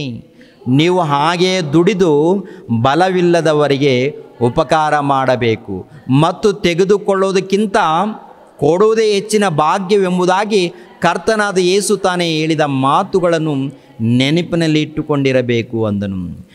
ಈ ಮಾತುಗಳನ್ನು ಅವನು ಹೇಳಿದ ಮೇಲೆ ಮೊಣಕಾಲು ಊರಿಕೊಂಡು ಅವರೆಲ್ಲರ ಸಂಗಡ ಪ್ರಾರ್ಥನೆ ಮಾಡಿದನು. ಆಗ ಅವರೆಲ್ಲರೂ ಬಹಳವಾಗಿ ಹತ್ತರು. ನೀವು ಇನ್ನು ಮೇಲೆ ನನ್ನ ಮುಖವನ್ನು ಕಾಣುವುದಿಲ್ಲವೆಂದು ಪೌಲನು ಹೇಳಿದ ಮಾತಿಗೆ ಅವರು ವಿಶೇಷವಾಗಿ ವ್ಯಥೆಪಟ್ಟು ಅವನ ಕೊರಳನ್ನು ತಬ್ಬಿಕೊಂಡು ಅವನಿಗೆ ಮುದ್ದಿಟ್ಟರು. ಆಮೇಲೆ ಅವರು ಅವನನ್ನು ಹಡಗಿನ ಸಾಗ ಕಳಿಸಿದರು. ಮಿಲೇತಿನಲ್ಲಿ ಹಿರಿಯರು, ಪ್ರಿಯರಾದ್ಯವ್ರ ಮಕ್ಕಳಿರ ಆಲೋಚನೆ ಮಾಡಿ. ಹಿರಿಯರು ಎಲ್ಲರೂ ಬಂದಿದ್ದಾರೆ, ಎಲ್ಲರಿಗೂ ವಾಕ್ಯವನ್ನು ಹೇಳ್ತಾ ಇದ್ದಾನೆ. ನೀವು ಜಾಗ್ರತೆ, ಭಕ್ತಿ ವಿಷಯದಲ್ಲಿ ನೋಡ್ಕೊಳ್ಳಿ, ನಂಬಿಕೆ ವಿಷಯದಲ್ಲಿ ನೋಡ್ಕೊಳ್ಳಿ, ನೀವು ಎಚ್ಚರಿಕೆ ಆಗಿರಿ. ದುರ್ಬೋಧಕರಿದ್ದಾರೆ, ಅವ್ರ ವಿಷಯದಲ್ಲಿ ಜಾಗ್ರತೆ ಪಡಿ. ಎಲ್ಲರನ್ನು ನೀವು ಕಾಪಾಡ್ಕೊಳ್ಬೇಕು. ನಾನು ಹೋಗ್ತೀನಿ. ಮತ್ತು ಎರಡನೇದಾಗಿ, ನಿಮ್ಮ ಹತ್ರ ಇದುವರೆಗೂ 1 ರೂಪಾಯಿ ಕೂಡ ನಾನು ನಿಮ್ಮ ಹತ್ರ ಕೇಳಿಲ್ಲ, ಬೆಳ್ಳಿ ಬಂಗಾರ ಕೂಡ ತೊಗೊಂಡಿಲ್ಲ. ಒಟ್ಟಿನಲ್ಲಿ ನಾನು ಕಷ್ಟಪಟ್ಟಿದ್ದೀನಿ, ನಾನು ನನ್ನ ಜೊತೆಯಲ್ಲಿದ್ದವ್ರು ಕಷ್ಟಪಟ್ಟಿದ್ದೀವಿ, ದುಡಿದಿದ್ದೀವಿ, ಊಟ ಮಾಡ್ಕೊಂಡಿದ್ದೀವಿ. ನಿಮಗೆ ಯಾರ ಮೇಲೆ ಭಾರ ಹಾಕಿಲ್ಲ. ನೀವು ಕೂಡ ಇನ್ನೊಬ್ಬರಿಗೆ ನೀವು ಮಾದರಿಯಾಗಿರಬೇಕು, ಇನ್ನೊಬ್ಬರಿಗೆ ನೀವು ಒಳ್ಳೆಯದನ್ನು ಮಾಡಬೇಕು. ನೀವು ಮಾದರಿಯಾಗಿರಬೇಕು, ದೋಚ್ಕೊಳ್ಳೋರಲ್ಲ. ಸಭೆಯನ್ನು ಕಾಪಾಡೋರಾಗಿರಬೇಕು, ಸಭೆಯನ್ನು ಪ್ರೋತ್ಸಾಹ ಕೊಡೋರಾಗಿರಬೇಕು. ನಿನ್ನ ಮೂಲಕ ಇನ್ನೊಬ್ಬರು ಬಲ ಹೊಂದಬೇಕು, ಸಮಾಧಾನ ಹೊಂದಬೇಕು, ಸಂತೋಷ ಹೊಂದಬೇಕು, ದೇವರ ಜ್ಞಾನದಲ್ಲಿ ಅಭಿವೃದ್ಧಿ ಆಗಬೇಕು, ಆತ್ಮಿಕವಾಗಿ ಬಲ ಹೊಂದಬೇಕು. ನೋಡಿಕೊಳ್ಳಿ, ಜಾಗ್ರತೆ ಏನ್ರಿ. ಎಲ್ಲರೂ ಬಳಿಯಲ್ಲಿ ಮೊಣಕಾಲೋರಿ ಪ್ರಾರ್ಥನೆ ಮಾಡಿ ಏನ್ರಿ ಪ್ರೋತ್ಸಾಹ ಕೊಡ್ತಾ ಇದ್ದಾನೆ. ಪ್ರಿಯರೇ, ಪೌಲನು ಪ್ರೋತ್ಸಾಹ ಕೊಡುವಂಥದ್ದು. ಒಂದು ಸರಿ ಆಲೋಚನೆ ಮಾಡಿ. ಪೌಲನ ಇತಿಹಾಸ, ಮಿಲೇತಿನಿಂದ ಯೆರೂಸಲೇಮಿಗೆ ಮಾಡಿದ ಪ್ರಯಾಣ, ಮಿಲೇತಿನಿಂದ ಯೆರೂಸಲೇಮಿಗೆ ಮಾಡಿರುವಂಥ ಪ್ರಯಾಣದ ಬಗ್ಗೆ ಆಲೋಚನೆ ಮಾಡುವಾಗ 21ನೇ ಅಧ್ಯಾಯ 1ನೇ ವಚನದಿಂದ 17ನೇ ವಚನದವರೆಗೆ ಓದ್ಕೊಂಡು ಹೋದರೆ ಮಧ್ಯದಲ್ಲಿ ಏನೇನು ನಡೆದಿದೆಯೋ ಅವೆಲ್ಲ ಗೊತ್ತಾಗುತ್ತೆ. ಆ ವಿಷಯವನ್ನು ನಾಳೆ ತಿಳ್ಕೊಳ್ಳೋಣ ಪ್ರಿಯರೇ. ಯಾಕಂದರೆ ಬಹಳ ಇದೆ ಪೌಲನ ಬಗ್ಗೆ ಮಾತಾಡಬೇಕಾದ್ರೆ. ನೋಡಿ, ಪೌಲನು ಎಲ್ಲೆಲ್ಲಿಗೆ ಪ್ರಯಾಣ ಮಾಡಿದ್ದಾನೋ ಒಂದು ಸಾರಿ ನೋಡೋಣ ಪ್ರಿಯರೇ. ಪೌಲನ್ ಮಾಡಿರುವಂಥ ಪ್ರಯಾಣ ಒಂದು ಸಾರಿ ನೋಡುವಾಗ, ಅಂತ್ಯೋಕ್ಯದಿಂದ ಗಲಾತ್ಯ ಸೀಮೆಗೆ ಬರ್ತಾನೆ, ಗಲಾತ್ಯ ಸೀಮೆಯಿಂದ ಪುರ್ಗ್ಯಕ್ಕೆ ಬರ್ತಾನೆ, ಪುರ್ಗ್ಯದಿಂದ ಎಫೆಸ ಎನ್ನುವಂಥ ಪಟ್ಟಣಕ್ಕೆ ಬರ್ತಾನೆ, ಎಫೆಸ ಪಟ್ಟಣದಿಂದ ತ್ರೋವಕ್ಕೆ ಹೋಗ್ತಾನೆ, ತ್ರೋವದಿಂದ ಮಕೆದೋನ್ಯದಿಂದ ಕೊರಿಂತದಿಂದ ಫಿಲಿಪ್ಪದಿಂದ ಮತ್ತೆ ತ್ರೋವಕ್ಕೆ ಬರ್ತಾರೆ. ಅಲ್ಲಿಂದ ಅಸೋಸ್ ಎನ್ನುವಂಥ ಪಟ್ಟಣಕ್ಕೆ, ಅಸೋಸಿಂದ ಮಿಥಿಲೇನ್ ಎನ್ನುವಂಥ ಪಟ್ಟಣ, ಆನಂತರ ಕಿಯೋಸ್, ಸಮೋಸ್, ಮಿಲೇತ್, ಕೋಸ್, ರೋದ, ಪತರ, ಕುಪ್ರ, ತೂರ್, ಯೆರೂಸಲೇಮ್. ಏನ್ರಿ, ಸುಮಾರು ಎಷ್ಟು ಪ್ರಯಾಣ ಮಾಡ್ತಾನೆ ಅಂತ ನೋಡುವಾಗ ಸುಮಾರು 4350 ಕಿಲೋಮೀಟರ್ ಪ್ರಿಯರೇ. ಎಷ್ಟು ವರ್ಷ ಗೊತ್ತಾ? ಸುಮಾರು 3 ವರ್ಷ ಪ್ರಯಾಣ, ಈ 3 ವರ್ಷದಲ್ಲಿ 4350 ಕಿಲೋಮೀಟ್ರ್ ಪ್ರಯಾಣ. ಇವಾಗ ಅಂದ್ಕೋಬೋದು 4350 ಒಂದು ದಿನ ಪ್ರಯಾಣ ಮಾಡ್ತೀನಿ ಫ್ಲೈಟಲ್ಲಿ ಪ್ರಯಾಣ ಮಾಡೋದು ದೊಡ್ಡ ಕೆಲಸ ಅಲ್ಲ. ನಡೆದು ಪ್ರಯಾಣ ಮಾಡು. ಆಗಿನ ಕಾಲದಲ್ಲಿ ಬಸ್ಸುಗಳಿಲ್ಲ, ಟ್ರೈನ್ಗಳಿಲ್ಲ, ಆಟೋಗಳಿಲ್ಲ, ಬೈಕುಗಳಿಲ್ಲ. ನಡೆದು ಪ್ರಯಾಣ ಮಾಡಬೇಕು. ಇಲ್ಲಾಂದರೆ ಹಡಗದಲ್ಲಿ ಪ್ರಯಾಣ ಮಾಡಿ, ಸಮುದ್ರ ಪ್ರಯಾಣ ಅಂದರೆ ಹಡಗ, ಇಲ್ಲಾಂದರೆ ನಡೆದು ಪ್ರಯಾಣ ಮಾಡಬೇಕು. ಗುಡ್ಡಗಳು, ಅರಣ್ಯಗಳು ಇವೆಲ್ಲ ದಾಟ್ಕೊಂಡು ಹೋಗಬೇಕಾಗುತ್ತೆ. ಒಂದೂರು ದಾಟಬೇಕಾದ್ರೆ ಗುಡ್ಡಗಳು, ಅರಣ್ಯಗಳು ದಾಟಬೇಕು, ನದಿಗಳು ದಾಟಬೇಕು. ಇವೆಲ್ಲ ಎಷ್ಟು ಕಷ್ಟ ಇರುತ್ತೆ ಒಂದು ಸರಿ ಯೋಚನೆ ಮಾಡಿ. ಅಂದರೆ 3 ವರ್ಷದಲ್ಲಿ ನಡೆದಿರುವಂಥ ಪ್ರಯಾಣ ಕಷ್ಟ ಅವೆಲ್ಲ ತಿಳ್ಕೊಳ್ಬೇಕಾದ್ರೆ 1 ಗಂಟೆ 2 ಗಂಟೆದಲ್ಲಿ ಮುಗಿಯುತ್ತಾ? ಬಹಳ ಟೈಮ್ ಬೇಕು. ದೇವರ ವಾಕ್ಯವನ್ನು ತಿಳ್ಕೊಳ್ಳಿ. ಅಪೊಸ್ತಲನಾಗಿರುವಂಥ ಪೌಲನು ಪಟ್ಟಿರುವಂಥ ಪ್ರಯಾಸ ಬಹಳ ದೊಡ್ಡದ್ದು. ಆತನೊಂದೊಂದು ಮಾತನಾಡುವಾಗ ಅದ್ಭುತ. ಈ ಲೋಕದ ಆಶೆಗಳನ್ನು ತೋರಿಸಲ್ಲ, ಮಾಯ ಮಾತುಗಳನ್ನು ಹೇಳಲ್ಲ, ಮಹಾಜ್ಞಾನದ ಸಂಗತಿಗಳನ್ನು ಹೇಳಿದ್ದಾರೆ. ಈ ಮಹಾಜ್ಞಾನದ ಸಂಗತಿಗಳನ್ನು ಅರ್ಥ ಮಾಡಿಕೊಂಡು ಆ ವಾಕ್ಯದ ಪ್ರಕಾರ ನಾವು ಬದುಕಿದರೆ ನಿತ್ಯ ಜೀವ ಕಿರೀಟ ಸಿಗುತ್ತೆ. ಇಲ್ಲದೆ ಹೋದರೆ ಯಾತನೆ ಪಡುವಂಥ ಸ್ಥಳಕ್ಕೆ ಹೋಗಬೇಕಾಗತ್ತೆ. ಅದನ್ನು ತಪ್ಪಿಸ್ಕೊಳ್ಬೇಕು. ನಿತ್ಯ ಲೋಕಕ್ಕೆ ನಾವು ಹೋಗ್ಬೇಕಂದ್ರೆ ಈ ಲೋಕದಲ್ಲಿ ವಾಕ್ಯದ ಪ್ರಕಾರ ಬದುಕಿರಬೇಕು, ವಾಕ್ಯದ ಪ್ರಕಾರ ಮಾತುಗಳಿರಬೇಕು, ವಾಕ್ಯದ ಪ್ರಕಾರ ಜೀವಿತ ಇರಬೇಕಾದ್ರೆ ಕಲಿಬೇಕು. ವಾಕ್ಯದ ಪ್ರಕಾರ ಬದುಕಿರಬೇಕಾದ್ರೆ ನಾವು ಕಲಿಬೇಕು. ಪ್ರಿಯರಾದ ದೇವರ ಮಕ್ಕಳೇ, ಕಲಿಸೋದಕ್ಕೇ ಪ್ರಯಾಸ ಪಡ್ತಾ ಇದ್ದೀವಿ. ಆದ್ದರಿಂದ ಆಲೋಚನೆ ಮಾಡಿ, ತಿಳ್ಕೊಳ್ಳಿ, ಪ್ರಯಾಸ ಪಡಿ, ಪರಿಶೋಧನೆ ಮಾಡಿ, ಭಕ್ತಿಯಿಂದ ಜೀವಿಸಿ. ನಿಮ್ಮ ನಂಬಿಕೆ ಜಾಗ್ರತೆ, ನಿಮ್ಮ ಭಕ್ತಿ ಜಾಗ್ರತೆ. ನಿಮ್ಮ ನಂಬಿಕೆ, ನಿಮ್ಮ ಭಕ್ತಿ. ನಿಮ್ಮಲ್ಲಿ ಹಣ ಇದೆಯೋ ಇಲ್ವೋ ಅದಲ್ಲ. ನಿಮ್ಮ ನಂಬಿಕೆ, ನಿಮ್ಮ ಭಕ್ತಿ, ನಿಮ್ಮ ಪ್ರೀತಿ, ವಾಕ್ಯದ ಪ್ರಕಾರ ಜೀವಿತ ಇದೆಯೋ ಇಲ್ವೋ ಒಂದು ಸಾರಿ ನಿಮ್ಮನ್ನು ನೀವು ನೋಡಿಕೊಳ್ಳಿ, ಜಾಗ್ರತೆ ಪಡಿ. ಓಕೆನಾ? ಇನ್ನು ಉಳಿದಿರುವಂಥ ವಿಷಯಗಳನ್ನು ನಾಳೆ ತಿಳ್ಕೊಳ್ಳೋಣ. ಪ್ರಿಯರೇ, ದೇವರು ನಿಮ್ಮನ್ನು ನನ್ನನ್ನು ಆಶೀರ್ವದಿಸಲಿ. ತಲೆಬಾಗಿಸಿ ಪ್ರಾರ್ಥನೆ ಮಾಡುತ್ತೇನೆ. ನಮ್ಮನ್ನು ಬಹಳವಾಗಿ ಪ್ರೀತಿಸುವಂಥ ಪ್ರಿಯ ಪರಲೋಕದಲ್ಲಿರುವಂಥ ತಂದೆಯಾದ ದೇವರೇ, ವಂದನೆಗಳು, ಸ್ತೋತ್ರಗಳು ತಂದೆ.